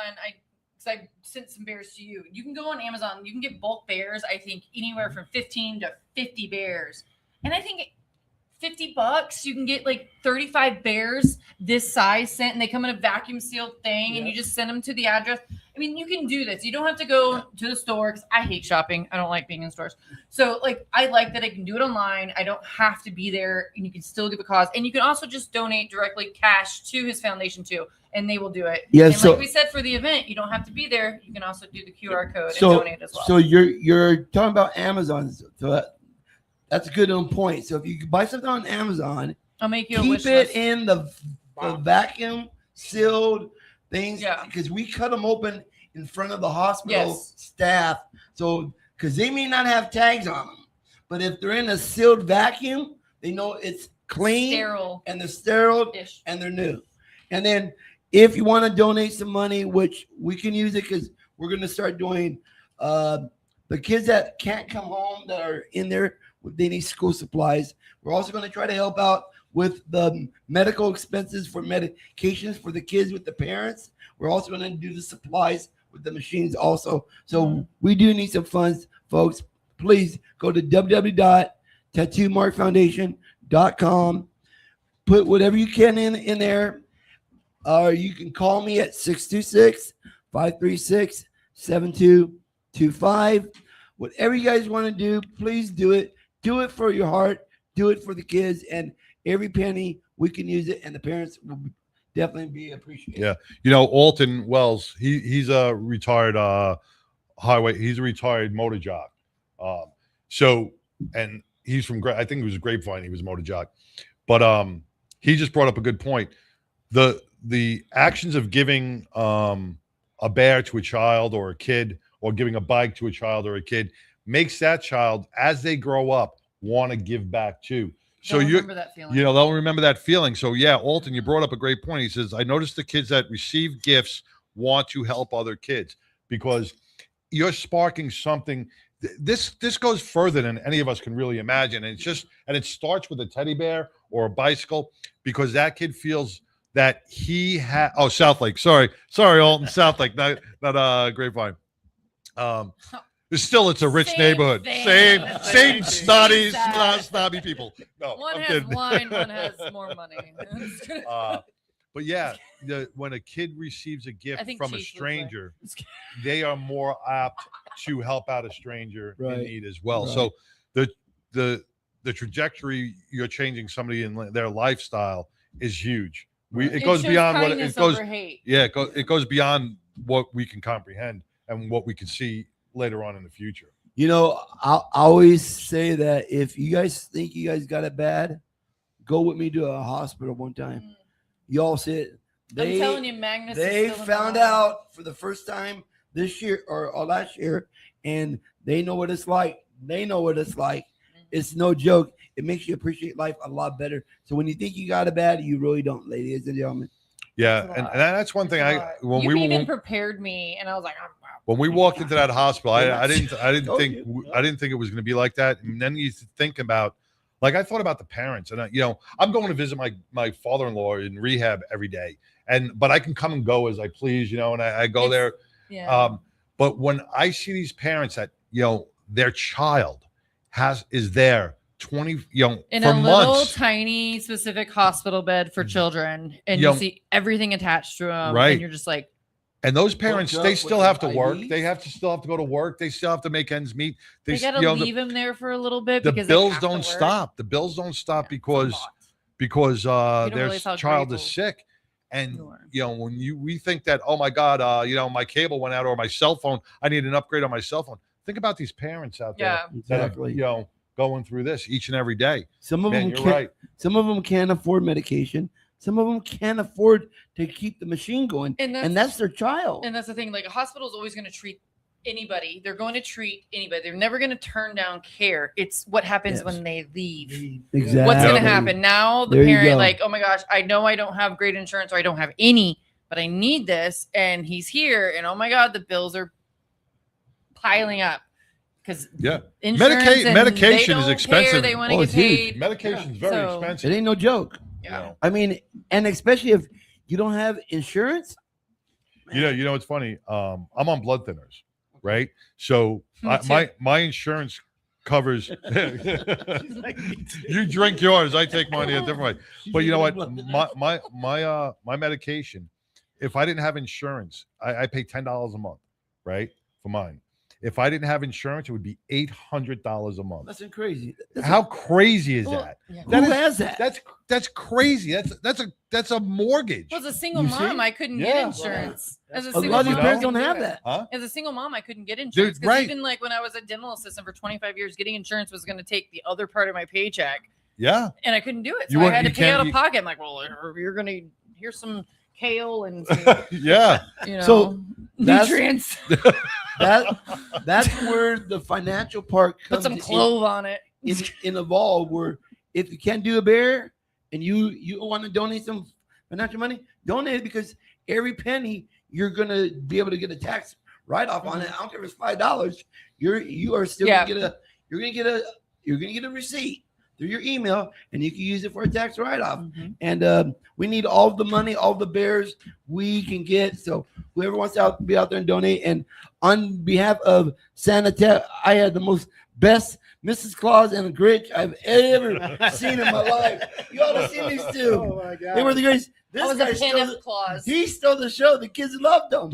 I said, "Don't judge the kids. Don't judge the kids." That's because they Oh, couldn't the- see his face. the kid, he didn't touch the kids, but the kids just ran in and gave They him the did. hug. They're like Yeah. the Grinch. You know I'm like, that was They I love got that. Mrs. Claus. They're like, yeah. They were like, Just you're, kidding. Mrs. Claus, you're a bitch. Here, where's the cookie? So Just kidding. you might be Side Bunny. Sideshow Bunny? Yeah, maybe Sideshow Bunny. We'll There see. you We'll go. see. I'll hop There you around. But anyways, Hey, I'm working towards Santa Claus. There you go. You would make a good Santa Claus. You know what? Oh no, you know one of your who has a great Santa Claus? Sassy's Irish. husband, Irish. Yeah. His Santa Claus outfit is Oh, yeah. on point, better dude. than mine. Huh? Better than Oh mine. yeah, he's got the No, he's in Invictus. I've known them because we were Yeah, we all go the- back. Yeah, He had bearded. Really? Oh, it yeah, is he's got like everything. it's like the Chronicles, the movie The Chronicles. Right, right, right. It's that kind of Santa Claus. Yeah. Oh, wow. It's Cool. Yeah. on point. That's what's up. It But- was. But I'll hey, if give you credit wanna- where credit due. if you want to send some the money over to us as well, so we can get more teddy bears, because we can have them out there for Tattoo Mark. Yes. You can you want to give Just them bring the mine. mic a little closer to you. I can give you mine. If you go to Cash App, I've got it at the $ Invictus Cutter. You can send it to me. Just make sure you put the note in there, teddy bears, and then I'll make sure we get more teddy bears ordered Invictus with that money. Cutter, Yeah, Invictus Cutter, Kutter. and then put And no then just teddy put the bear, notes in there. It says 4 teddy bears, and Okay. then I'll make sure I go and get more teddy bears with that money, and that's more that we donate over to Tattoo Mark. Now, Thank you, sir. Appreciate it. you know, Cutter and Chief, you guys, Yeah. this is just one aspect of what Invictus does. You guys got any rides coming up? Any fundraisers besides the one that we got coming up Saturday? You have anything else that you guys need support? They're and trying to help wrap with? their head around this weekend. No, we are trying to get this one done at this weekend. But also, Invictus is a partner with Bombas Socks. Yes. Bombas Socks. We're a donate giving partner. They give us about 3,000 pairs of socks every year to give out. I still have Wow. a few. Cutter blessed me with a few. I was able Yeah. to donate Yep. some So- homeless as I drive around. I literally Yeah. pass them out. So we again, that's another avenue. We are giving out socks to CPS, to we gave out to Roanoke, the food shelters, homeless shelters, and the One Mhm. Place, of course. But Mhm. that's another thing that we do. And if people, they need socks or whatever, come So out. those there. are important. You know, people don't really. The You know, basics for homeless. you know, we take it for granted, but having a clean pair of socks on your feet is very important, Well, hold on, and even it's as a healthy. in a It woman, keeps you. and- as a woman being homeless, think about all the sanitary things Yeah, that they yeah, yeah. need. I mean, Yep. being on the street, not having basic Yep. needs But if as you- a woman. That's what is I'm saying. If crazy. you guys contact these guys up here, they know how to get a hold of us. Yeah. And we'll be more than happy to come out and give you some couple hundred pair or whatever socks you need. Yeah. Good job, man. And if you That's guys raw. message us at 99, we will get a hold of Invictus as well. The contact is always open to any foundation we have on the show. If you Yep. reach out to us, we will get you in contact with the perfect foundation and charity that can help in the needs that you're trying to do. So if you want to donate socks or something, we'll find the foundation. If you want to donate bears, we have the foundation. Reach out to us. We'll help you find a way to help everybody else. Now, Tattoo Mark Foundation and the 99 now both have storage facilities at All Storage right here in Euless Yep. off Trinity Boulevard. So if you have something that you want to donate, if you have We got bears that you this. want to donate, we can meet you at that storage facility. We have a place to put that Sleeping stuff. bags, homeless Sleeping stuff, bags, yeah. Bikes, backpacks, whatever. bikes, whatever you Bikes. need. We have and thank you to All Storage once again Thank you. for supplying those spots for us so we can store things to give back out to the It people makes in it need. easier because you It don't does. because when you try to do a charity event and you want to gather everything at once, sometimes you just want to gather things along the year and then you have your event. So it's nice that All Storage can do something and Yeah. they care about the community as well to be able to do that for multiple foundations. Yep. Be like, Yep. hey, we're gonna help you out. Here's a place to put it. Yeah. So Shout out. that's So huge. I have That's some huge. stuff I need to store. Really? Personally, yeah. we I don't they know told what- they told me Springer can't live there. There's a clean, If I there's a said clean need bathroom down there. Listen, I walked through All Storage the It's other clean, day. isn't it? I It is went there. clean. It is. It is the most immaculate storage facility I've ever seen, and everything is clean, secure. When you pull in, the gates close behind you, so you're safe. You walk through those hallways. They keep. I mean, I didn't see paper, no, nothing in the hallways. They have over 700 units just at this location alone.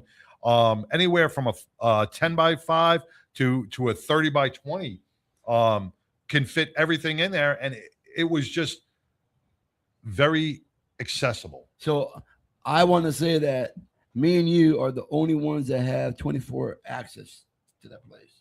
Yeah, Me and well, Dylan. yeah, Yeah. but they close at Everybody 10, does. so They do. you have access yeah. between 6 and 10. You really You listen. There's shouldn't no be reason there I at need to be midnight, Yeah, you Mark. need to be there at midnight. I don't really 2 need in to the be there morning. at 2 You're there o'clock at in the midnight, morning. What are you doing? We What do doing it. at 2 o'clock Yeah, in the morning? I don't really. You're in the bathroom at 2 What are o'clock. you hiding? Oh I've shit! seen I need a too pair. many I need a pair Dateline of socks. stories. I need a pair of socks at 2 o'clock in the There's morning. too many Dateline Yeah. stories. No, But no. that's where proper planning prevents poor performance. I'm not going to be going to the storage facility at 2 Look at o'clock you in the and your morning. keys. But It's yeah, the 5 P's. Proper planning prevents poor performance. Kiss. Make sure. There you go. Keep it simple, Keep stupid. it simple, stupid. And as every cop out there or first responder knows, chaos. Right? When does chaos occur? after Chief midnight. has arrived on scene. And if you fuck up, Right you're on gonna get cue. 3 hots and a cat. I always say The ultimate thing on chaos. There you Chief go. has arrived There on you scene. go. anything after midnight, you shouldn't be out. Ain't nothing good besides hookers and ERs Right? after midnight. That's right. All right, I would say guys. hookers are Anything good, but you know what I'm anything saying. else? Let's just reiterate this Saturday, April 4th at Roanoke Live. From 1 to 5. Come on out, support. I know it's Texas is bipolar rain. It may be rain, but you don't She'll have be to bring fine. on a bike. Come on down, party with us, have a great time. We're going to be playing some great music. There's going to be great giveaways, silent auction, and you're doing it for a great cause. Come on out. Great food too, right? You said the food is food's good. amazing there. Phenomenal. Is it good? It's Oh, yeah. great. Oh, The yeah. food is amazing. We'll have a lot of fun.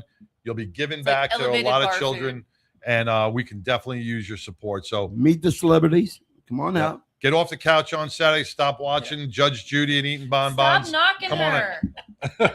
Judge you. All right, stop watching The View. You Okay. know, all Oh, right, yeah, all right, View. all right. Yeah. Stop watching The View. Come on out and do something for humanity. Do something for the Tattoo Mark Foundation. Hey, Okay. add one more date Sure. to your guys' Okay. list of events. Sure. Don't forget, we're also about veterans. So April 15th, next Wednesday. Tax day. Better than that. It is the Medal of Honor Motorcade. For all you people that live in South Lake, Grapevine, Keller, Roanoke, 114 is going to be shut down. Just give you that heads up.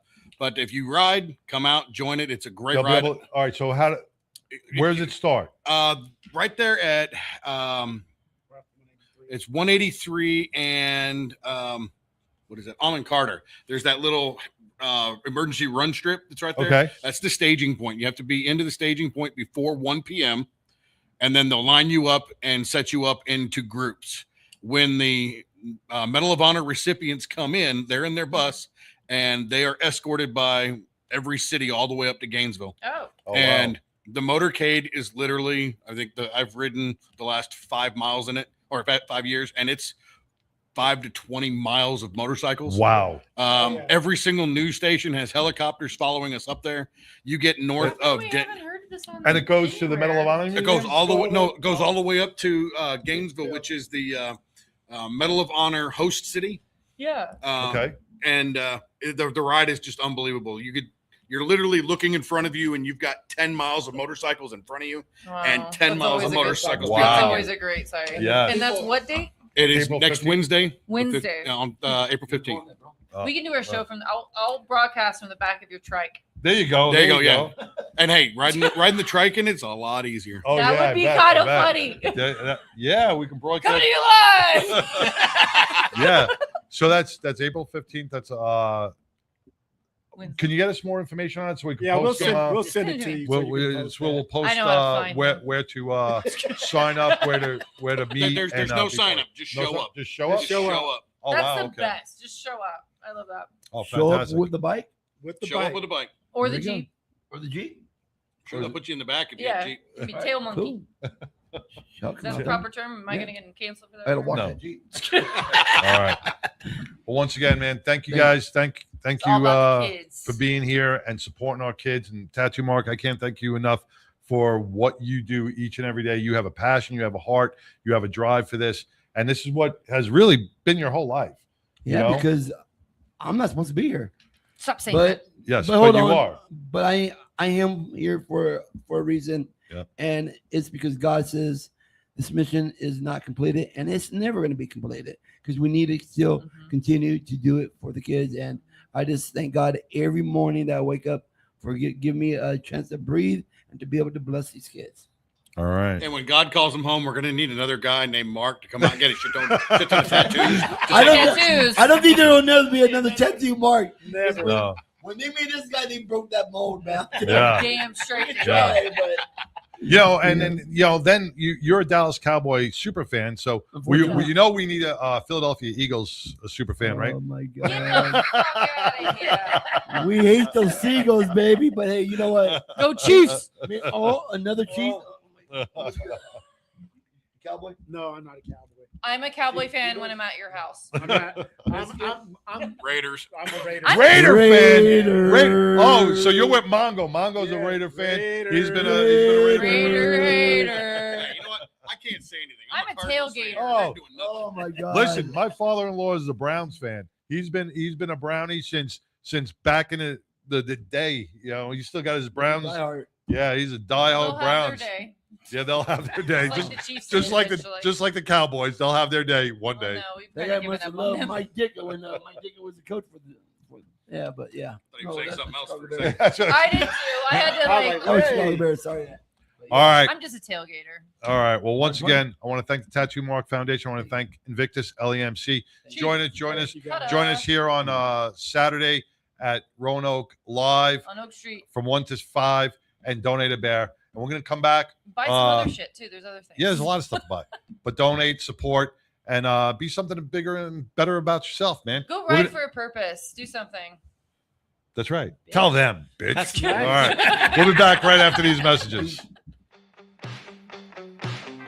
Biker Wolfpack Law is a safety organization founded by myself alongside Robert Howell with the primary focus of motorcycle safety, advocacy for injured bikers, and just general protection for those injured while riding motorcycles in the great state of Texas. Biker Wolfpack Law is a division of Glenn Larson Law Injury Attorneys, which is my firm. What's different about Biker Wolfpack Law is it's a community-based, event-based connection component to make sure that motorcyclists have all of the safety information they need, all of the legal information they need, and frankly, if needed, that full-blown legal advocacy in times of injury through no fault of their own. One of our big events is we do ASM classes, which are accident scene management classes, which are put on with the Road Guardians, group of riders that are usually EMTs, doctors, nurses that also ride. And so they know what can happen when you're out there by yourself. And so it's a very intense class, like how to do tourniquets, how to get a helmet off of a person without hurting their neck more, how to get somebody out of the middle of the road. We do those a couple times a year, and the more safe riders are out there, the better it is. The second division and component of Biker Wolfpack Law is to sponsor local musicians at bike nights or other community events that involve motorcyclists, but also just the community as a whole. And then third is larger charity organization events or rides to get out in the fresh air and have some fun.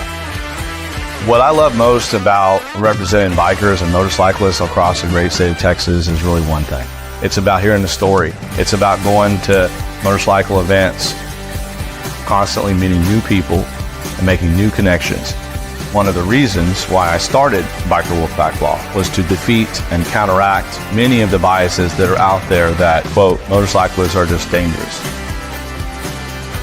Make sure that motorcyclists are seen as exactly who they are, very hardworking, very responsible, and very dedicated individuals that deserve the justice that they need.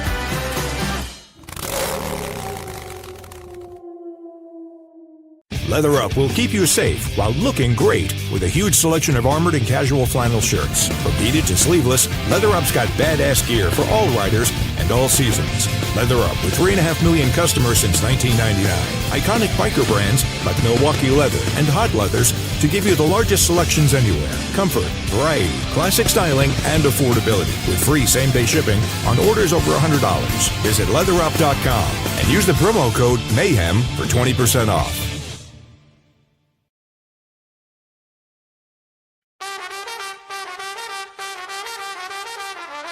Red lips, tied up curls, high heels, flag unfurled, Lone Star stitched on their seams. Sunday drives and freedom dreams. They roll up to the VA gate. Coffee cards, they're never late. Laugh lines, old stories glow. They salute, then steal the show. Hey! Cattle and Betty's of Texas. Country first in their hearts. Pin up smiles, standing at attention. Seasoned waves, vintage art. For every soldier, every medic on call, every siren. In the dark of the fall, they bring hope, bring heat, bring charm. Like a hook, like a shield, like an arm.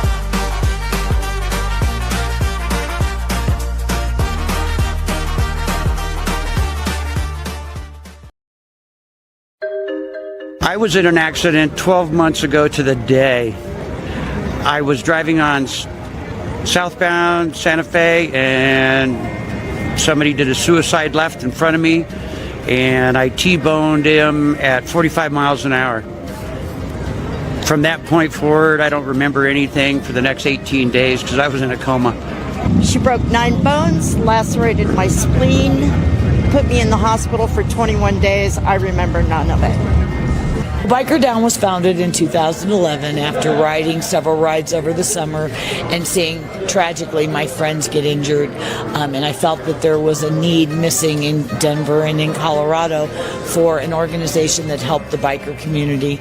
As you may know, the bikers are one of the most charitable entities out there, and what we do is provide them a variety of services such as medical equipment, financial assistance if necessary, and a plethora of resources to help them stay afloat during the hardest time in their life, which is their recovery. You know, my biggest hope is that I'll never get another phone call that a biker's gone down, but you know, that's not realistic. So I think my true realistic dream is that we can help as many as we can help, because it is life-changing for them. Certainly donating and volunteering your time, and even if you can't do that, attend our events. You know, attend our event and get a $20 t-shirt for your $20. You know, those kind of things make a big difference in a small nonprofit like ours.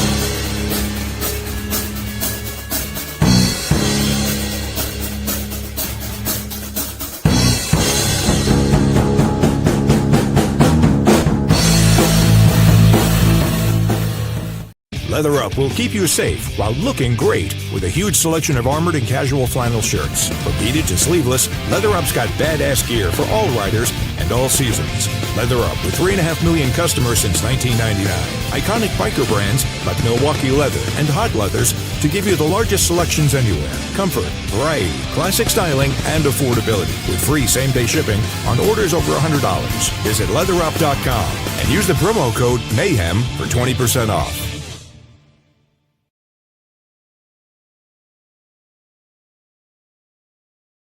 My name is Art Lee. I invented LifeVac to protect my family. Protect your family. Buy LifeVac now. Thank you, Daddy.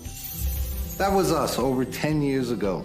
Now, LifeVac is responsible for saving over 2,000 lives from choking. We started this company in our garage, just hoping to make a difference, because over 5,000 lives are needlessly lost each year to choking incidents. Help LifeVac on our mission to save lives. In the time it takes you to pick up the phone and call, another life could be saved. LifeVac's patented design creates a one-way suction to remove food or objects obstructing airways. All you have to do is place, push, and pull. And just like that, LifeVac can save a life from choking. Quite frankly, I thought I was going to die. The LifeVac saved my life in 1-2 seconds. Get your very own LifeVac now and get 20% off. Visit lifevac.net or call 877-LifeVac.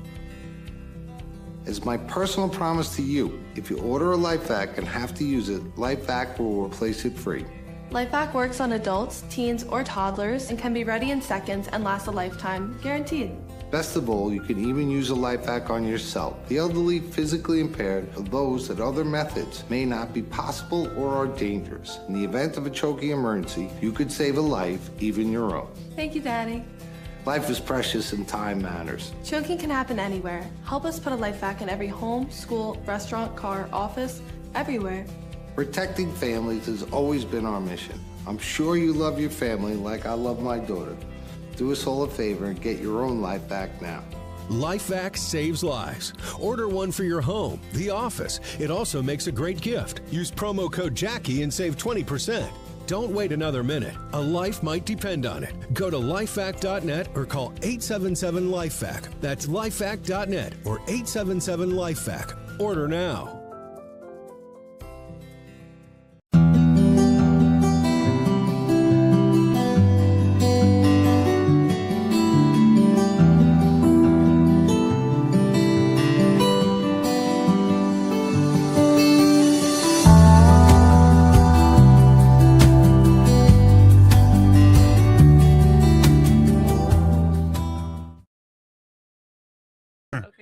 Hey, welcome back to the 99% Radio Network, man. We just had the Tattoo Mark Foundation and Invictus LEMC.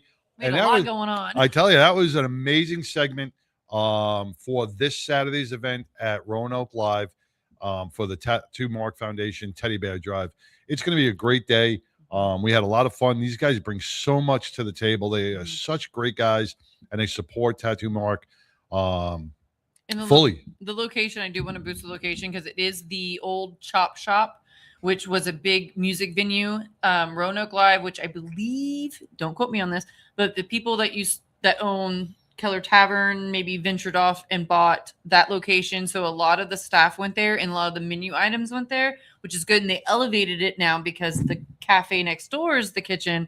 But the location, they really updated it and it looks nice. And it has a huge outdoor space. So definitely covered outdoor space. Definitely follow them for, I'm sure they're going to have spring and summer music festivals and live music, all that going on. So please follow Roanoke Live because we're going to support anything that we're going to. And then, I think this Saturday is going to be a lot of fun. There's a lot of celebrities coming, not a lot of celebrities, but there's a lot of like people that are local celebrities around here that make a difference. And it's really cool to go and see everybody from different avenues of life that come together for the same cause. From athletes to actresses to actors. Yeah, it's going to be You got your high class and then us. Yeah, the lower class. Or they're like, hey, you want some peanuts? You know, I want to bring on another big supporter of the Tattoo Mark Foundation, Billy Bull, she's also on the board of the Tattoo Mark Foundation. I'm on the board. But she is our segment host for Hemp and Hounds. So let's bring on Billy. Billy, what's going on? Sean? Marco. A video cut out? Oh, we got Russell. Hey. What's up, guys? I think Billy's video cut out a little bit. She'll be back on. Russell, are you there? I'm here, brother. I'm here. Nice to see you guys. Hey, Pitbull. What's up, baby? How you doing? How are you feeling? I'm feeling pretty good right now. I'm sitting there smoking on some dabs, doing dabs in Dallas, y'all. You know, There he is. There he I is. just feel a song from that. Dabs down. Dabs Yo, you just came back from a nice vacation, right? You were over where? Argentina, Buenos Aires. Yeah, nice. How was that? Don't cry. It was very nice. It was very hot while y'all were freezing here. Well, we got Billy on. What's up, Billy? What's up, y'all? How are you? Aw. There's the hound part of the hemp. Pet that dog. Next week, I'm going to be out at the farm for the show because I got a big surprise. I especially want to show Pitbull this, but it's a surprise. I'm not going to tell you, but it's another. It's just going to be another. But what kind of farm? What kind of farm? It's a farm with shit on it and stuff. Like animal shit or green shit? And green. It's a hemp farm, man. That's what I want to hear. All right, Yo, I'm coming. Did so- the address pin me? I'm on my way now after the So we're talking about we're talking about the hemp aspect and not the hounds aspect today. So both of you and Russell, you are definitely a spokesman for hemp because an advocate because you've seen how the medical community has failed and the hemp community has prospered in your treatment. Oh yeah, it has. That's why Mitch McConnell took $850,000 from the bourbon industry, and Dan Patrick Goab is taking all this money from Anheuser-Busch and everybody because nobody's buying booze like they used to. They're buying drinks, and they're using hemp products to medicate rather than take pharmaceuticals. And I'm a former athlete with a brain injury, and ask Billy. We both limped when we're together. We both got a limp to us because my body is just beat to hell. And this hemp helps a lot. That's why they just banned it as of yesterday. I know. I'm literally like I followed a little bit, but didn't follow probably as much as I should. Because she's freaking out I today. am. I've been a chatty fucking Kathy for like 2 days or today because like I'm out and I'm just and it. Well, you can still order it. It's still illegal to order it online and have it delivered to your house, which is some crazy bullshit. Wait, you're freaking around now. Wait. What they did is they created the largest black market here in the state of Texas, and the only people who are happy are the plugs because the pot dealers now can sell that weed for $200, $250, and I don't know if y'all seen Ozark, but I really feel, in my opinion, that not only did the alcohol and the THC industry, but I think the freaking cartels involved in a lot of this shit. They're the ones that make the money. The lack, a big part of this is really gonna, mess up Texas. Like 2018, there was about 1,343 CBD shops. As of today, in the state of Texas, there are over 9,000 shops. And the licensing, and so you can license it in a retail store. You can to sell it, and then you can manufacture it. And all of the license fees have gone up from anywhere from $155 to $250 for retail and manufacturing to $5,000 to $10,000 per year. On purpose. They cut out a lot of their products, so it's just horrible. I mean, how can you go from $155 to $250 for a license all the way up to $5,000 and $10,000? It's just going too. Yeah. And another thing, Russell talking about, Mitch, but down here in Texas with dipshit Dan, when you have Compassionate Cultivation, one of the 3 licensed people who are allowed to be in the Teacup program, when you have Compassionate Cultivation with the word compassionate in their name, lobbying against hemp in Texas, that is some straight up BS right there. That is some BS. So Dan, he not only has the big alcohol and big pharma in his pocket, but now he has cannabis people in his pocket, and it's just because they want the price to go up, guys. You got to understand this. They don't want you to grow on your own. All right. Every state around us has really good medical programs. Our medical program has 5 dispensaries within the whole state of Texas. Wow. And, you know, I told David Bass, the guy in charge of Teacup, sir, this is not strong enough for me. This is not sufficient. What does he do? He unfriends me, blocks me. They don't want to hear from a 61-year-old grandfather, all right, a conservative grandfather, okay? They don't want to hear from me because they're all in bed together. They're all in bed. It's a freaking scam. They're politicians. Right. And, you know, you are definitely, you know, when I say advocate, you have the injuries. You have the proof in the pudding to just say I'm getting ready for my 5th pacemaker, Doc. How the hemp and even the microdosing has helped you get through the pain management aspect of your day. Mm-hmm. Oh, I had knee surgery when I came back from Buenos Aires because I blew my knee out at a Boca match. I had to go to a Boca match, but when I came back, I was talking to the doctor, and we were at the Star, and you know, that's Baylor Scott and White Research and Development at the Star. Okay, they're studying me, John. They're studying me, and I tell them up front, I take cannabis, I use cannabis concentrates, microdose psilocybin. I tell them everything I use, ketamine, everything that I've tried, and they're all like, "Tell me more." Every night I get a download at 11:15. Ask Billy. It's hilarious because my pacemaker will start doing something, and people are like, "What's wrong?" And I'm like, "I don't know." But I'm a walking billboard, and you know she'll tell you I'm a walking billboard for the benefits of this plant and fungus. And now Big Pharma hates people like me. And Dan Patrick Goeb, give me a break, man. Come on. You know, Billy, you've been in the game for a long time too, you know, and being an amputee, you've seen the medical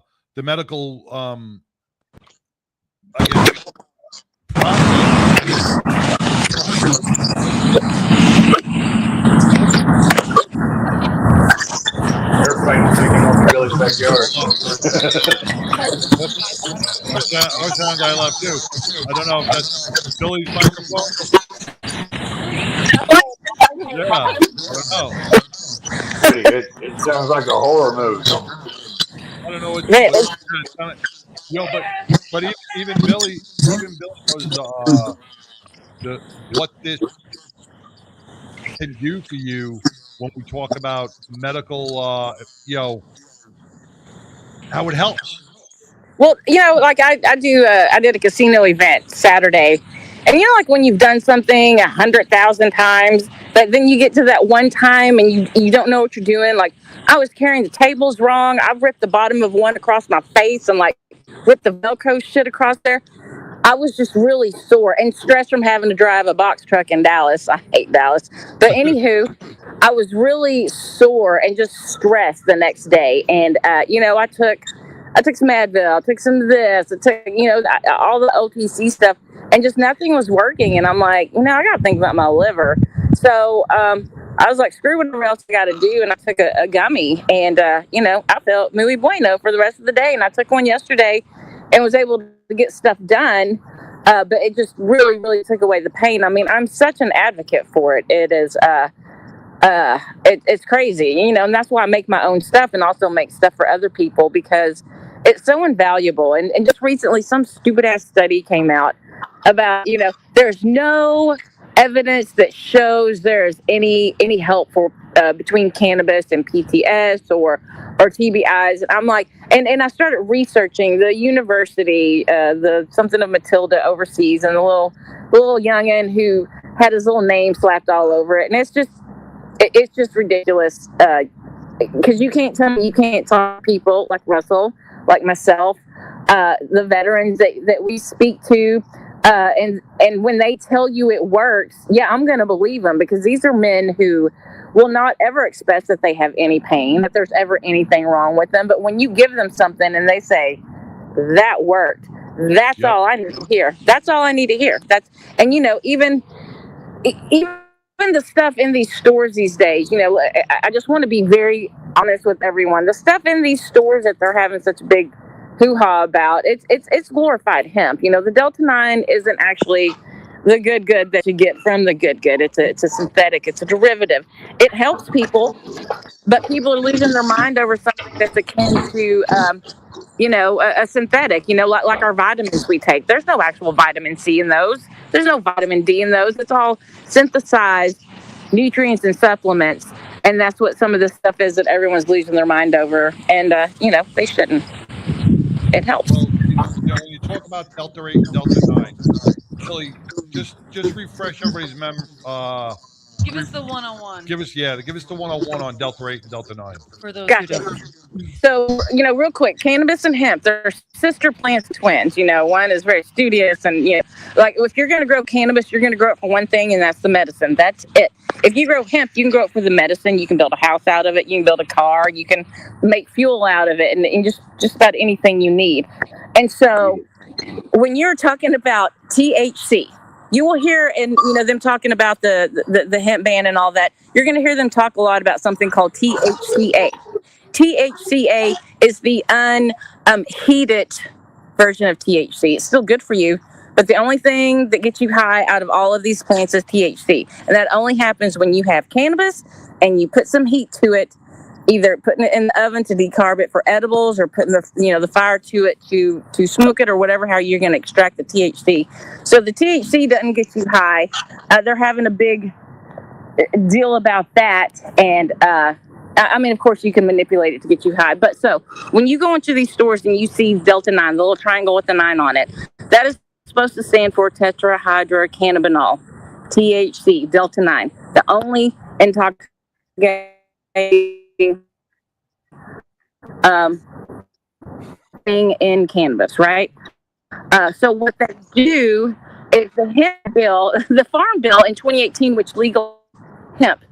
I know for a fact, there's some people with strains out there with 25% THC. Okay, that means 25% of it is THC. Good stuff, right? So the hemp is 0.3% THC. Very, very tiny amount. But what they do to get this legal Delta 9 that you see in the stores and the D8, they're both derivatives, they're both synthetics, as they take like hemp that maybe wasn't good enough to make CBD, and they put stuff like acetate on it, which, Acetane, is that the sugar? Polish remover. Acetate. It's one of the basic ingredients. You mean that fake sugar stuff? Or is acetate, yeah. Acetate. And so, am I wrong? That's aspartame. Oh, okay. Yeah, and that stuff's no good for you either. But so they soak it, they extract it. They do the voodoo that they do so well, and they extract it. And there you go. Something that's going to make people feel better, yes, because it is supposed to mimic Delta 9 THC. So, it's supposed to mimic that. But it's not as good, obviously, as if you go and pluck that plant that you hopefully grew, what you put into it, because that's all going to go into your body. When some of this stuff at these stores, even the legal stores, you still don't know fully what's in it, what happened to it.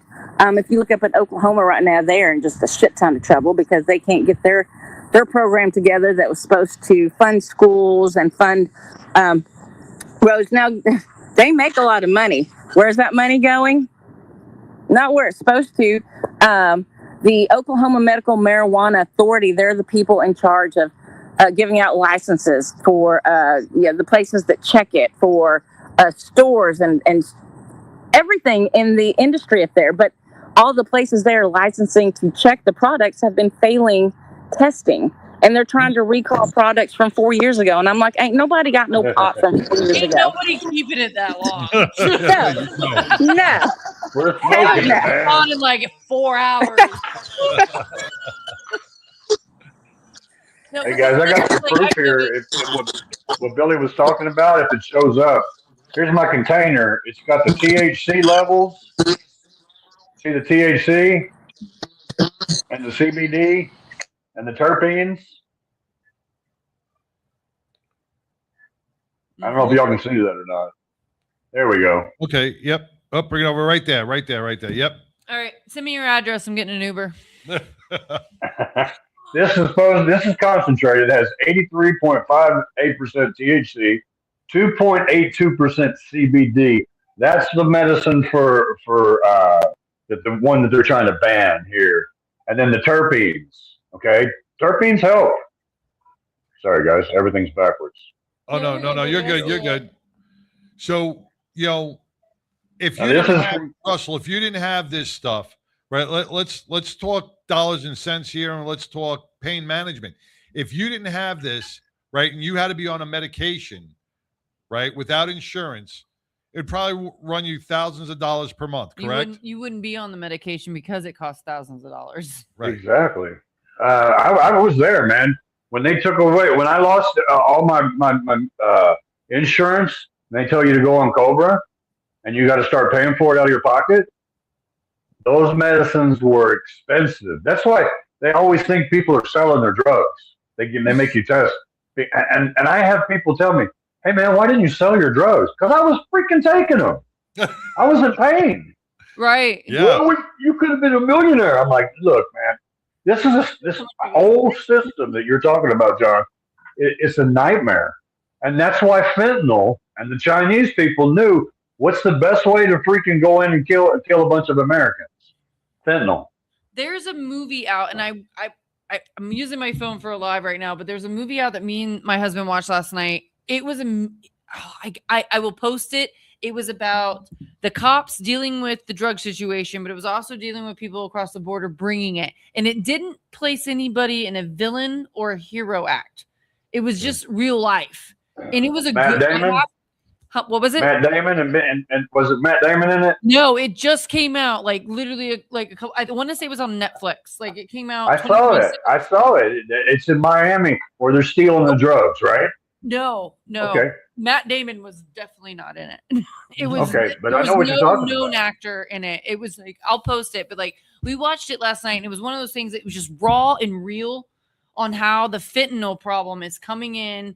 And it was like the DEA cop, his son got addicted, and his girlfriend, something happened to her. And then there was like going down to the cartel and why the guy in the cartel was doing it because his family needed medication for her asthma. Oh, it was a whole big thing. It was a whole thing and how these lives intertwined. Like I said, there was no villain, there was no hero. I mean, obviously, I lost my brother Chris. Heroes in this, in which they were, but the way they portrayed it was just real life. On like, this is the situation. There wasn't an ending where somebody won. Right. It was it just was like, shit. This is what's going on. It was a good movie. My brother, I find it, but yeah, it totally going in line with. So with Russell, there are a lot of veterans out there. There are a lot of people out there that are battling injuries and pain management each and every day. That's what I was going to tell you.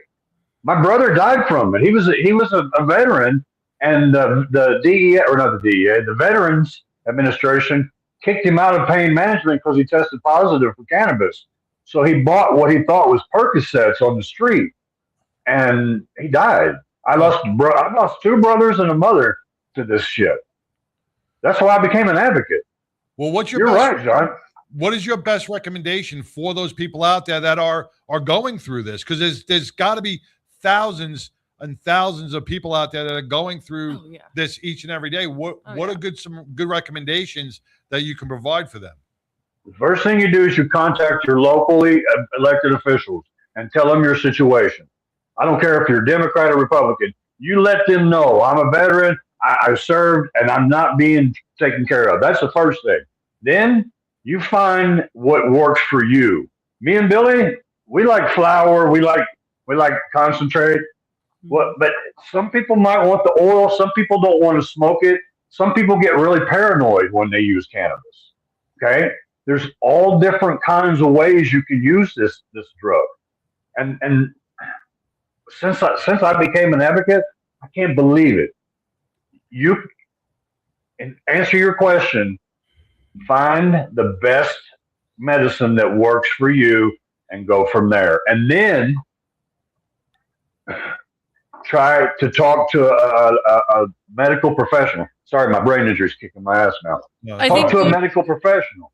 Going along with what you're saying is like, what you're saying is like people finding the best that works for them, because I'm gonna be honest. I'm a pothead. I smoke, but it is different than like taking an edible. It's going to be a different experience. You need to know. You don't want to just go, oh, everybody's doing this. Let me take it. Right. There are different levels and different. Good one, Patty. There's indica, sativa, hybrids. There's your liquids, your vapes, your all the things. So every one of them does something different. And talking to Billy, I didn't realize that I'm buying from a vape shop. I'm getting some stuff because it's convenient, but it's not working what I need it for. And there's all these remedies and stuff that can do exactly what I need it. Because I know what I have and I know what I probably need. I'm not going to get completely on that on my show. I'm not ready to talk about that. But I know that there are different strands that'll work for me. And I've just been doing the wrong thing. And I think a lot of people can benefit if they find the right way to take it, either it be an edible, an oil, or whatever there's different ways. Yeah. And I hate that people think it's so bad. We're not sitting around fucking doing it and playing video games. I mean, I do like video games, but I'm not doing that. I'm not sitting around being a vegetable. We're productive. We're doing shit. It for me, and this is why today sucked, because I couldn't get anything today, and I am a hyperactive. My mind shoots off like rapid fire, and for me, we couldn't tell. I know. For me not to have that help, like I'm surprised I made it through this show without completely getting canceled. Patty, you can still buy these. All right. My buddy owns this company. It's called Vitam. It's being sold in stores and stuff like that. That's why this ban doesn't make sense. It doesn't make sense. Right? They just want to get rid of the flower. We're completely bare. Like there was no vapes, there was no pre-rolls, there was nothing. And I'm going, oh shit. What do I do? Yeah, like I guess I'm going to call my You support the black market in Texas. I'm going to go you back. You don't have another choice. Go back to the criminal way and finding it, right? Because you're not making it accessible to me anymore, and I'm not.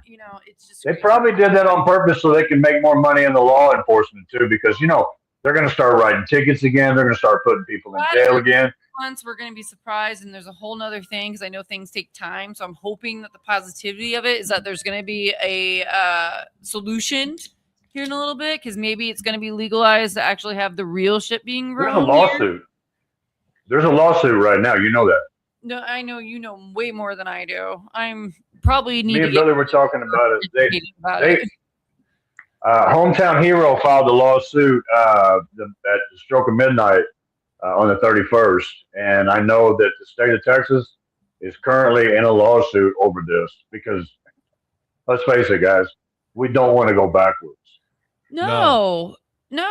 We don't. We don't want to go backwards. Through this and bought shit off the street. To be able to go to a controlled place, even if it's not the right recipe for me, the convenience and non-criminal act that I'm doing to just go to a store instead of calling somebody and meeting somebody in a random place just because it's something that I need and want. Right. It's crazy. The price, thinking that as a veteran, I mean, I'm nobody. I'm a military brat. I'm not a veteran. I don't have PTSD. I don't have major shit, but the people that do, I can't imagine how hard that's going to be. They're going to have to fucking resort to something where they got to go find a contact. Right. That's crazy to me. It should be available. It should be readily available. Safe access is what we need. We need safe access to our medicine. Yep. Is Billy still with us? Billy Bob. Camera and mic's not working. She got demerits. But I don't want to cut you short. Okay, this is really, good topic, but I got to bring Mongo on. Tell him I said hi. Definitely. Hey, Mongo. Yeah. Mongo's probably listening to me now probably. going, he's in California, so he knows the fight. He sends me, well, I'm not going to say what he sends me, but I get some of the California gummies. The nighttime gummies, that's all they are. It took me 3 months to get a fucking bottle of wine. And he's Russell and Billy, thank you guys so much. This is why Hemp and Hounds is so important, to bring education to the community about this, because so many people are undereducated, underinformed, and we are being lied to about a lot of things that are that can really help people. I think a lot of people are misunderstood. A lot of people that need it are misunderstood. But it's the politicians and it's the moneymakers of big pharma that are putting all these bans in front of it, because they don't want you to have it. Oh, And, it's the pharmaceuticals. It's the for pharmaceutical. That's why they're scared to death of me, because I am a 61-year-old grandfather, okay, going on my 5th pacemaker, and they don't like when I tell them these doctors were wrong. Cannabis saved my life. I went on Montel. I don't care about politics. Guys, it's always a pleasure to come on here and talk to you. I love following your show. Thank you, brother. Hold on. Anytime you want. I need to know more about Montel. Well, we don't have time for Okay, I'm calling next you show. We'll later. hear about Montel. Guys, that's love y'all. Thank you, Russell. Once again, thank you very much, brother. We will talk to you. Free the very weed soon. in Texas. All right, brother.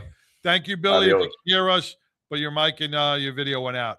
All right, that was Hemp and Hounds. That was Russell and Billy Ball. You know, bringing you the knowledge and the education that we actually all need. So let's bring on Mongo. Let's play his opening and get the Mongo log started. Keep talking that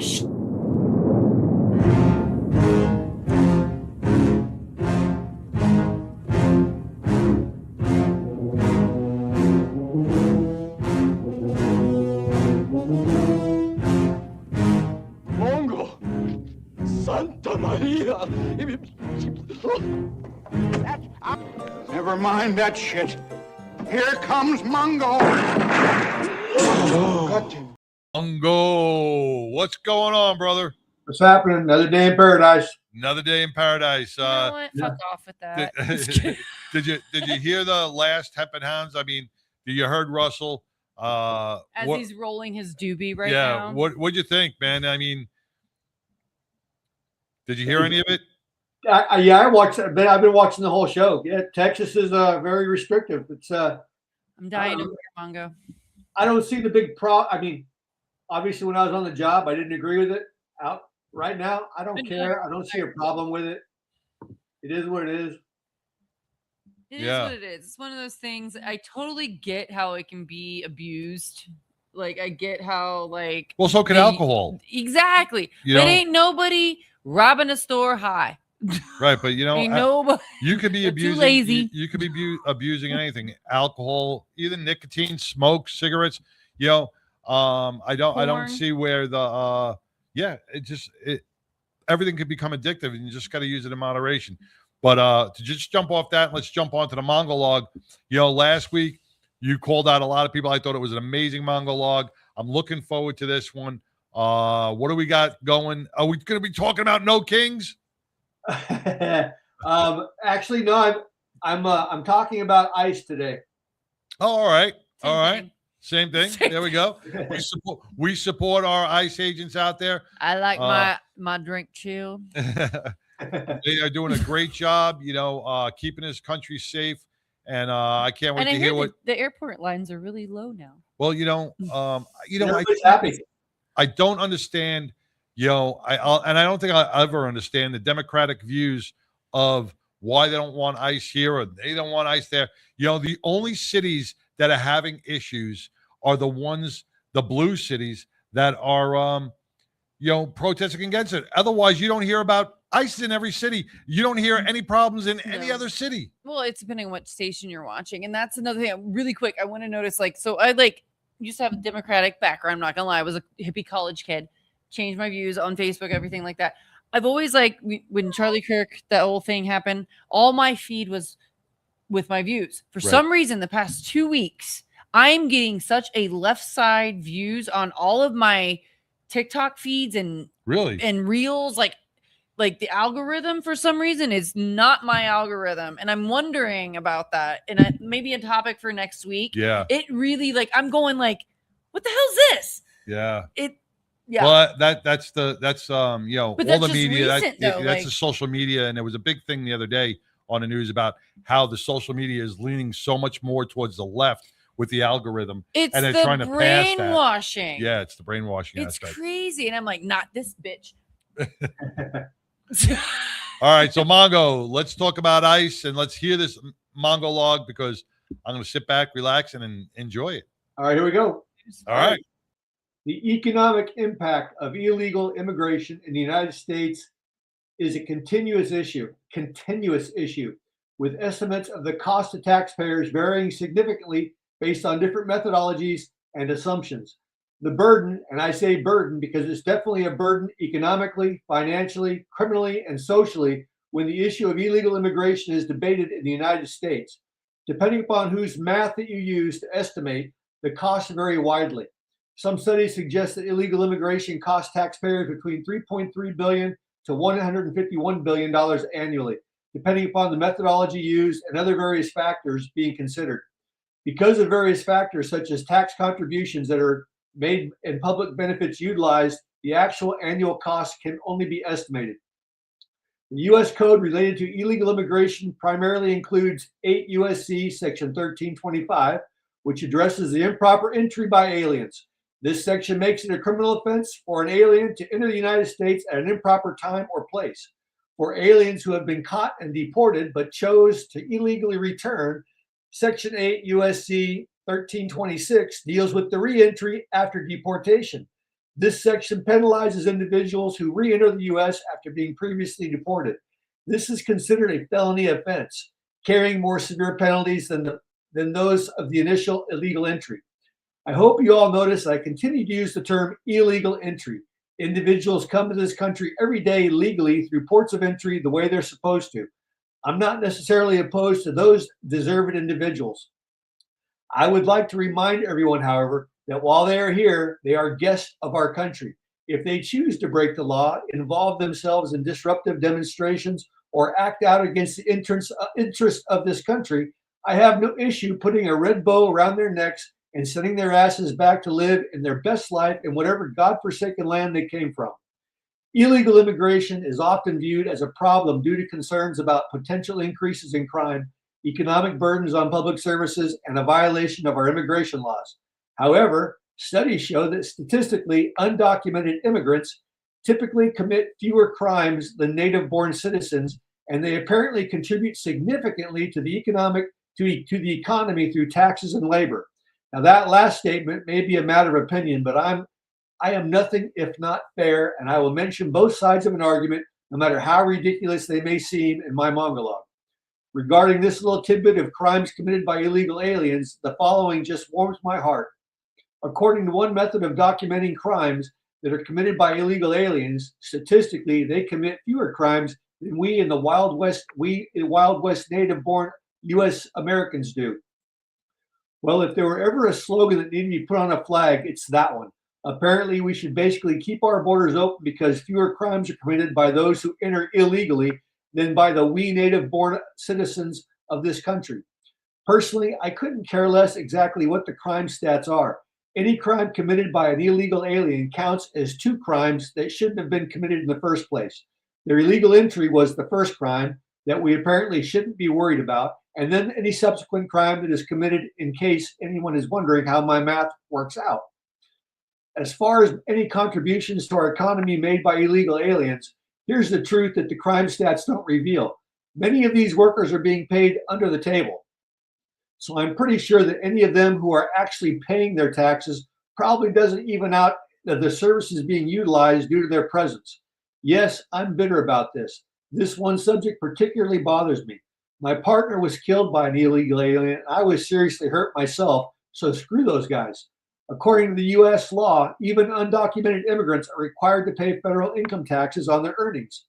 Undocumented immigrants can pay taxes using an individual taxpayer identification number instead of a social security number. They can file tax returns using an individual taxpayer's identification number, which the IRS issues to those who do not qualify for social security number. This allows them to report their income and pay taxes legally.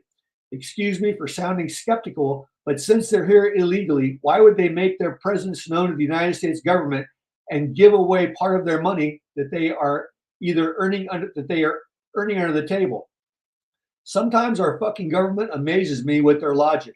Some sources report that they actually do file federal income and payroll tax forms.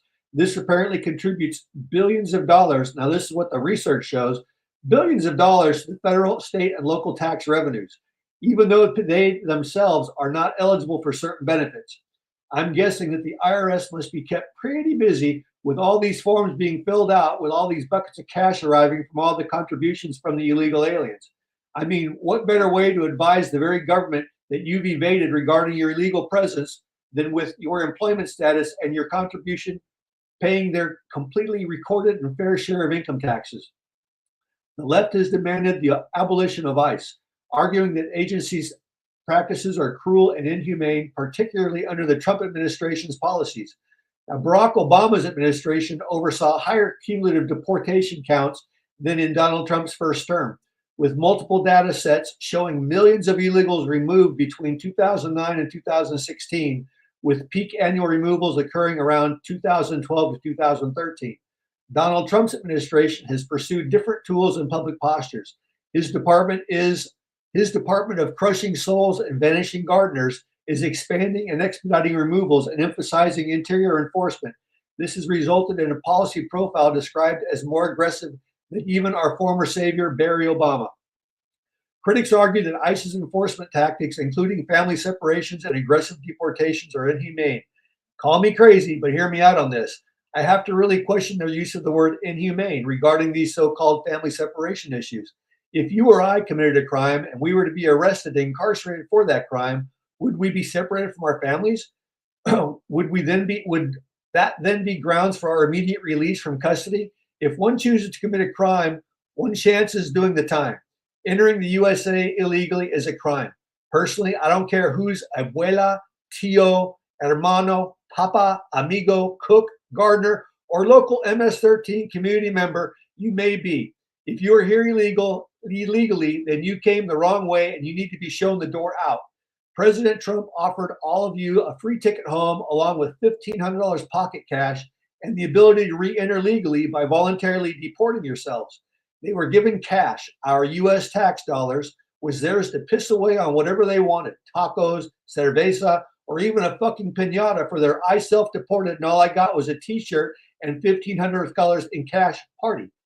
I know that if you of you out there have more bleeding heart than my cold dead heart, let me just refresh some memories out there about our treatment of them versus their potential treatment of us. In case anyone says one day, I'm really sick of this country of ours, I'm leaving and I'll never come back. Many celebrities have chosen to leave the United States in search of a better life after citing political reasons, personal circumstances, or desire for a different lifestyle, one without Donald Trump. These are some of the notable figures who've made this decision. Ellen DeGeneres fled because of the political climate and personal safety issues. She ended up in England. Rosie O'Donnell fled to Ireland because of her hatred of Trump and to raise her children in a better environment. Thank you very much to the country of Ireland. If you remain drunk from this point forward, we will understand. James Cameron fled to New Zealand for political dissatisfaction with Trump being our president. Now, in James Cameron's case, New Zealand is a beautiful country and I loved it there, so I don't blame him for this move at all. He has the money and the financial backing to satisfy his living there. There is, of course, a much longer list, but I have a distaste for too many lists. It reminds me that I have a marriage counselor once, many years ago, that apparently loved hearing other people's list of grievances. In case anyone were ever wondering, I apparently used to be a sarcastic asshole about 19 hours a day during my first 2 marriages. To be fair, everyone needs a bit of sleep, so that's why it's not 24 hours a day. Addressing illegal immigration requires a multifaceted approach that includes both enforcement and reform. Solutions to illegal immigration include strengthening border security, reforming the asylum process to reduce misuses, and expanding illegal immigration pathways to meet our national labor demands. I know that I talk tough, but I also know that some form of compromise will be required to get both sides of this issue to settle on a comprehensive and effective solution. Additionally, creating a secure path to citizenship for long-term illegal residents can help address many of these issues effectively. I put that last line in there in honor of my wife. She reminds me constantly that there are good people who have entered illegally and have established good lives and families. However, because I'm a cold-hearted bastard, I say deport them all if they're here illegally. My wife, however, reminds me that we need to understand and make a pathway for more established long-term illegal criminals that are living in our American dream. And that, my friends, is that. Whiskey improves with age, and I improve with whiskey. My name is Mongo. Whiskey goes in, wisdom comes out. I smoke cigars and I know things. Mongo is out. All right, man. Mongo, Dude. you couldn't have hit it more on the head, man. You are here illegally. You should be deported. No ifs, ands, or buts. That family separation thing is 100%. If I commit a crime, I go to jail. That's my separation. And, you know, it's on me. It's not on the United States of America. It's on me for committing that crime. You know, there is such a drain on our economy. Oh, shit. Hey, baby. There is such a drain on our economy because of these programs that the government has given to free childcare, to food stamps, to everything for people who put nothing back into our process. Can I say something really quick? What's that? Mongo, really quick. That was my turning point. Like, I hate saying this, that like, no, lack of a better word. I thought a different way until I was a single mom. And when I was trying to get help as a single mom, I was not the priority to get help.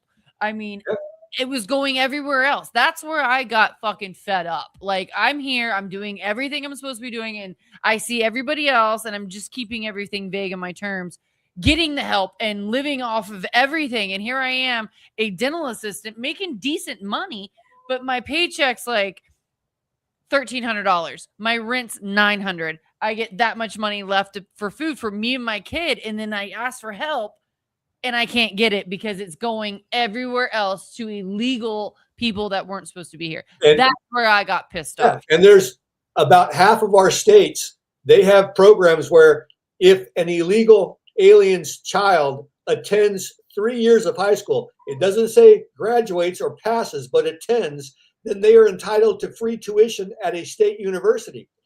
Now, the state university would love that program because they don't care what the student does. They're getting the money from the government. Right. That's guaranteed money for them. That's guaranteed. That's like Section 8 housing. You're Absolutely. guaranteed, so they don't care who they put there. They're guaranteed a But yet, paycheck. me, if I were still a single mom with a kid going through school, me being the single white female is not going to get any kind of grants because he's not in an ethnic class. He's not going to get like, which is supposed to be, we're not being racist, but yet you're having a grant for just only a skin color. It's not my kid. He's not going to get them. He's got to really put in like the athletics or the academics, which he should do anyway. But they're getting grants for shit that like just because of what they fucking look like. Right. You get the grant because of the effort you put in. It shouldn't be what you look like. Flat out. Yeah. Boom. Well, they're I don't know. I read once that they were. I'm not sure if they're actually doing it, but I heard our legislators are stealing from borrowing from our Social Security and using that money on illegal immigrants. We'll pay it back, but that's a big chunk of cash we can just draw in. It's like, well, that sounds fair because I'm sure they'll pay it back because they always do. Yeah. You know, and when, you know, another thing, and you're a veteran and you'd understand this, Mongo, more than anybody.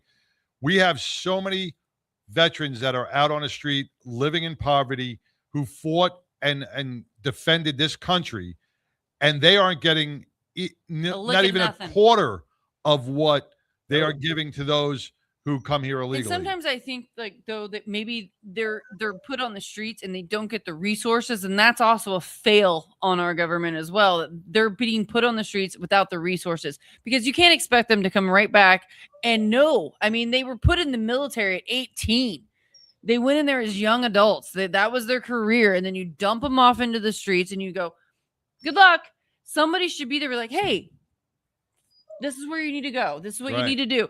I mean, I might be ignorant on this because I'm just a military brat, but I don't feel from what I've seen that that's what's going on. And I think that's also a fail, that you're letting them get to the street. They shouldn't even get there. Right. They shouldn't even be there. Right. Yeah, well, we're letting them get there, but in a lot of that is on them, because as a veteran, you're entitled to education afterwards if you choose to pursue it. Very Some true. of these guys, when they get out, it's like, no, I want to sit around and do nothing. I want to play video games. And I guess I'm just saying the accessibility. Maybe I'm wrong. No, on no, that. I get that point too. I do get that point. I get that point because I know that is like there's a lot of mentality. It's like I did it. It should come to me. But I feel like, I mean, maybe I'm wrong. There should be that resource of like, okay, well, no, Mongo's saying there is the resources out there. You got to take it. You can lead them to water, but you can't make them What drink. I'm saying is we're spending more money on illegals. We're spending more money on illegals than the people than our veterans who serve this country. Exactly. We're spending more money on illegals than the single moms that are out there, holding down 2 and 3 jobs. Well, our illegals are just, sitting at home or sitting in these apartments, draining our government and draining our resources. Or even the people that should not be. Even the people that came here legally that went through all the processes. It's a struggle for them to get through it too. Yeah, because a lot of times they got working, nothing, but they're working. They're working hard too. It's the what am I trying to say? Like I said, it's the. I'm gonna stop talking. So yeah, Mongo, these are points that you hit on each and every week, and Trump is doing what he can do. We have our Republican Party that's doing what they can do, but they are constantly getting thrown roadblocks through the Democratic Party, through the Senate, blocking things. Yeah. That we are trying to move forward for our American people, and the Democrats are just putting blockades on every step of the way. The brain. Yeah. And that's why the midterms are going to be so important, because Trump can actually work for 2 more years, but if the Democrats take over the Senate, he's not going to be able to do anything. I mean, they file a lawsuit against him every week anyway. But then the Senate will just say, no, we're not going to do that. Trump said something the other day on one of his news briefings. He turned around and he said, I'm not going to be in here forever. And he says, and once I get out, if a Democratic party does get in, kings stay in forever.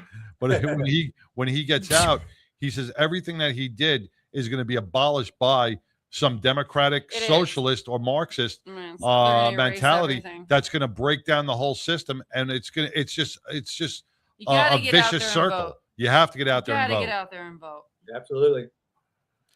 Well, Mongo, I appreciate everything you do each and every week, man. You put a lot of time and effort into these Mongo logs. You bring forth the things that the multimedia, the traditional media does not want anybody to hear. And I'm glad you bring it here on the 99% Radio Network each and every week, because so many people agree with you.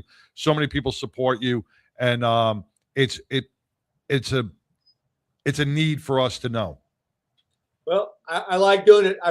Unfortunately, it really has to be a tidbit and just a soundbite, because if I went into these things, it would just be one long monologue about one subject. So I got to compress everything, hit bullet points. I think he should be part of the subscription. Then people get the extra when they subscribe. Yeah. No, you're doing a great job, brother. I do appreciate it. Say hello to Roxy for me. And how's Penelope doing? She's you know what? I forgot how hard it was raising a puppy. She's super sweet. She's actually smart, but she just wants to play with the other dogs, and the other dogs don't want anything to do with her right now. I got one of those. No, she'll grow into her own, brother. She'll grow into her own. Yeah. So I spend a lot of time outside. It's well, every time I see you, you're outside. The only time I see you inside. But you got good weather you got nice weather in California, so I would spend this time outside too. Get that vitamin D. So I told her, I said, this is a good time of year because the weather's nice right now. It's not really hot. It's not really horribly cold and wet. So I don't mind, but I'm out there all day long with that dog. I love it. All right, man. Well, keep sending those pictures of Penelope as she grows. We'll follow her along in her progress. All right. All right, brother. You too, baby. I'll talk to you later. Adios. Man, once again, that was the Mongo Log coming straight from California with the news that the mainstream media does not want you to hear. All right, so we're going to wrap it up today. Thank you, Chance Behind the Board. Appreciate everything you do. Want to thank Invictus. Want to thank Tattoo Mark, Lori Montoya, and especially Glenn Lawson Law and the Biker Wolfpack for supporting us and being our sponsor. Happy birthday, Glenn. Can't wait to have you back in studio. And thank you, Billy Ball and Russell with Hemp and Hounds, because that is more news that the mainstream media does not want you to hear. Mm-hmm. So tune in every week, and subscribe, like, share, because this is radio for a reason. It's where you're not going to hear it anywhere else. Join us this Saturday at Roanoke Live for the Tattoo Mark Foundation Teddy Bear Drive, and let's party. Until next week, peace.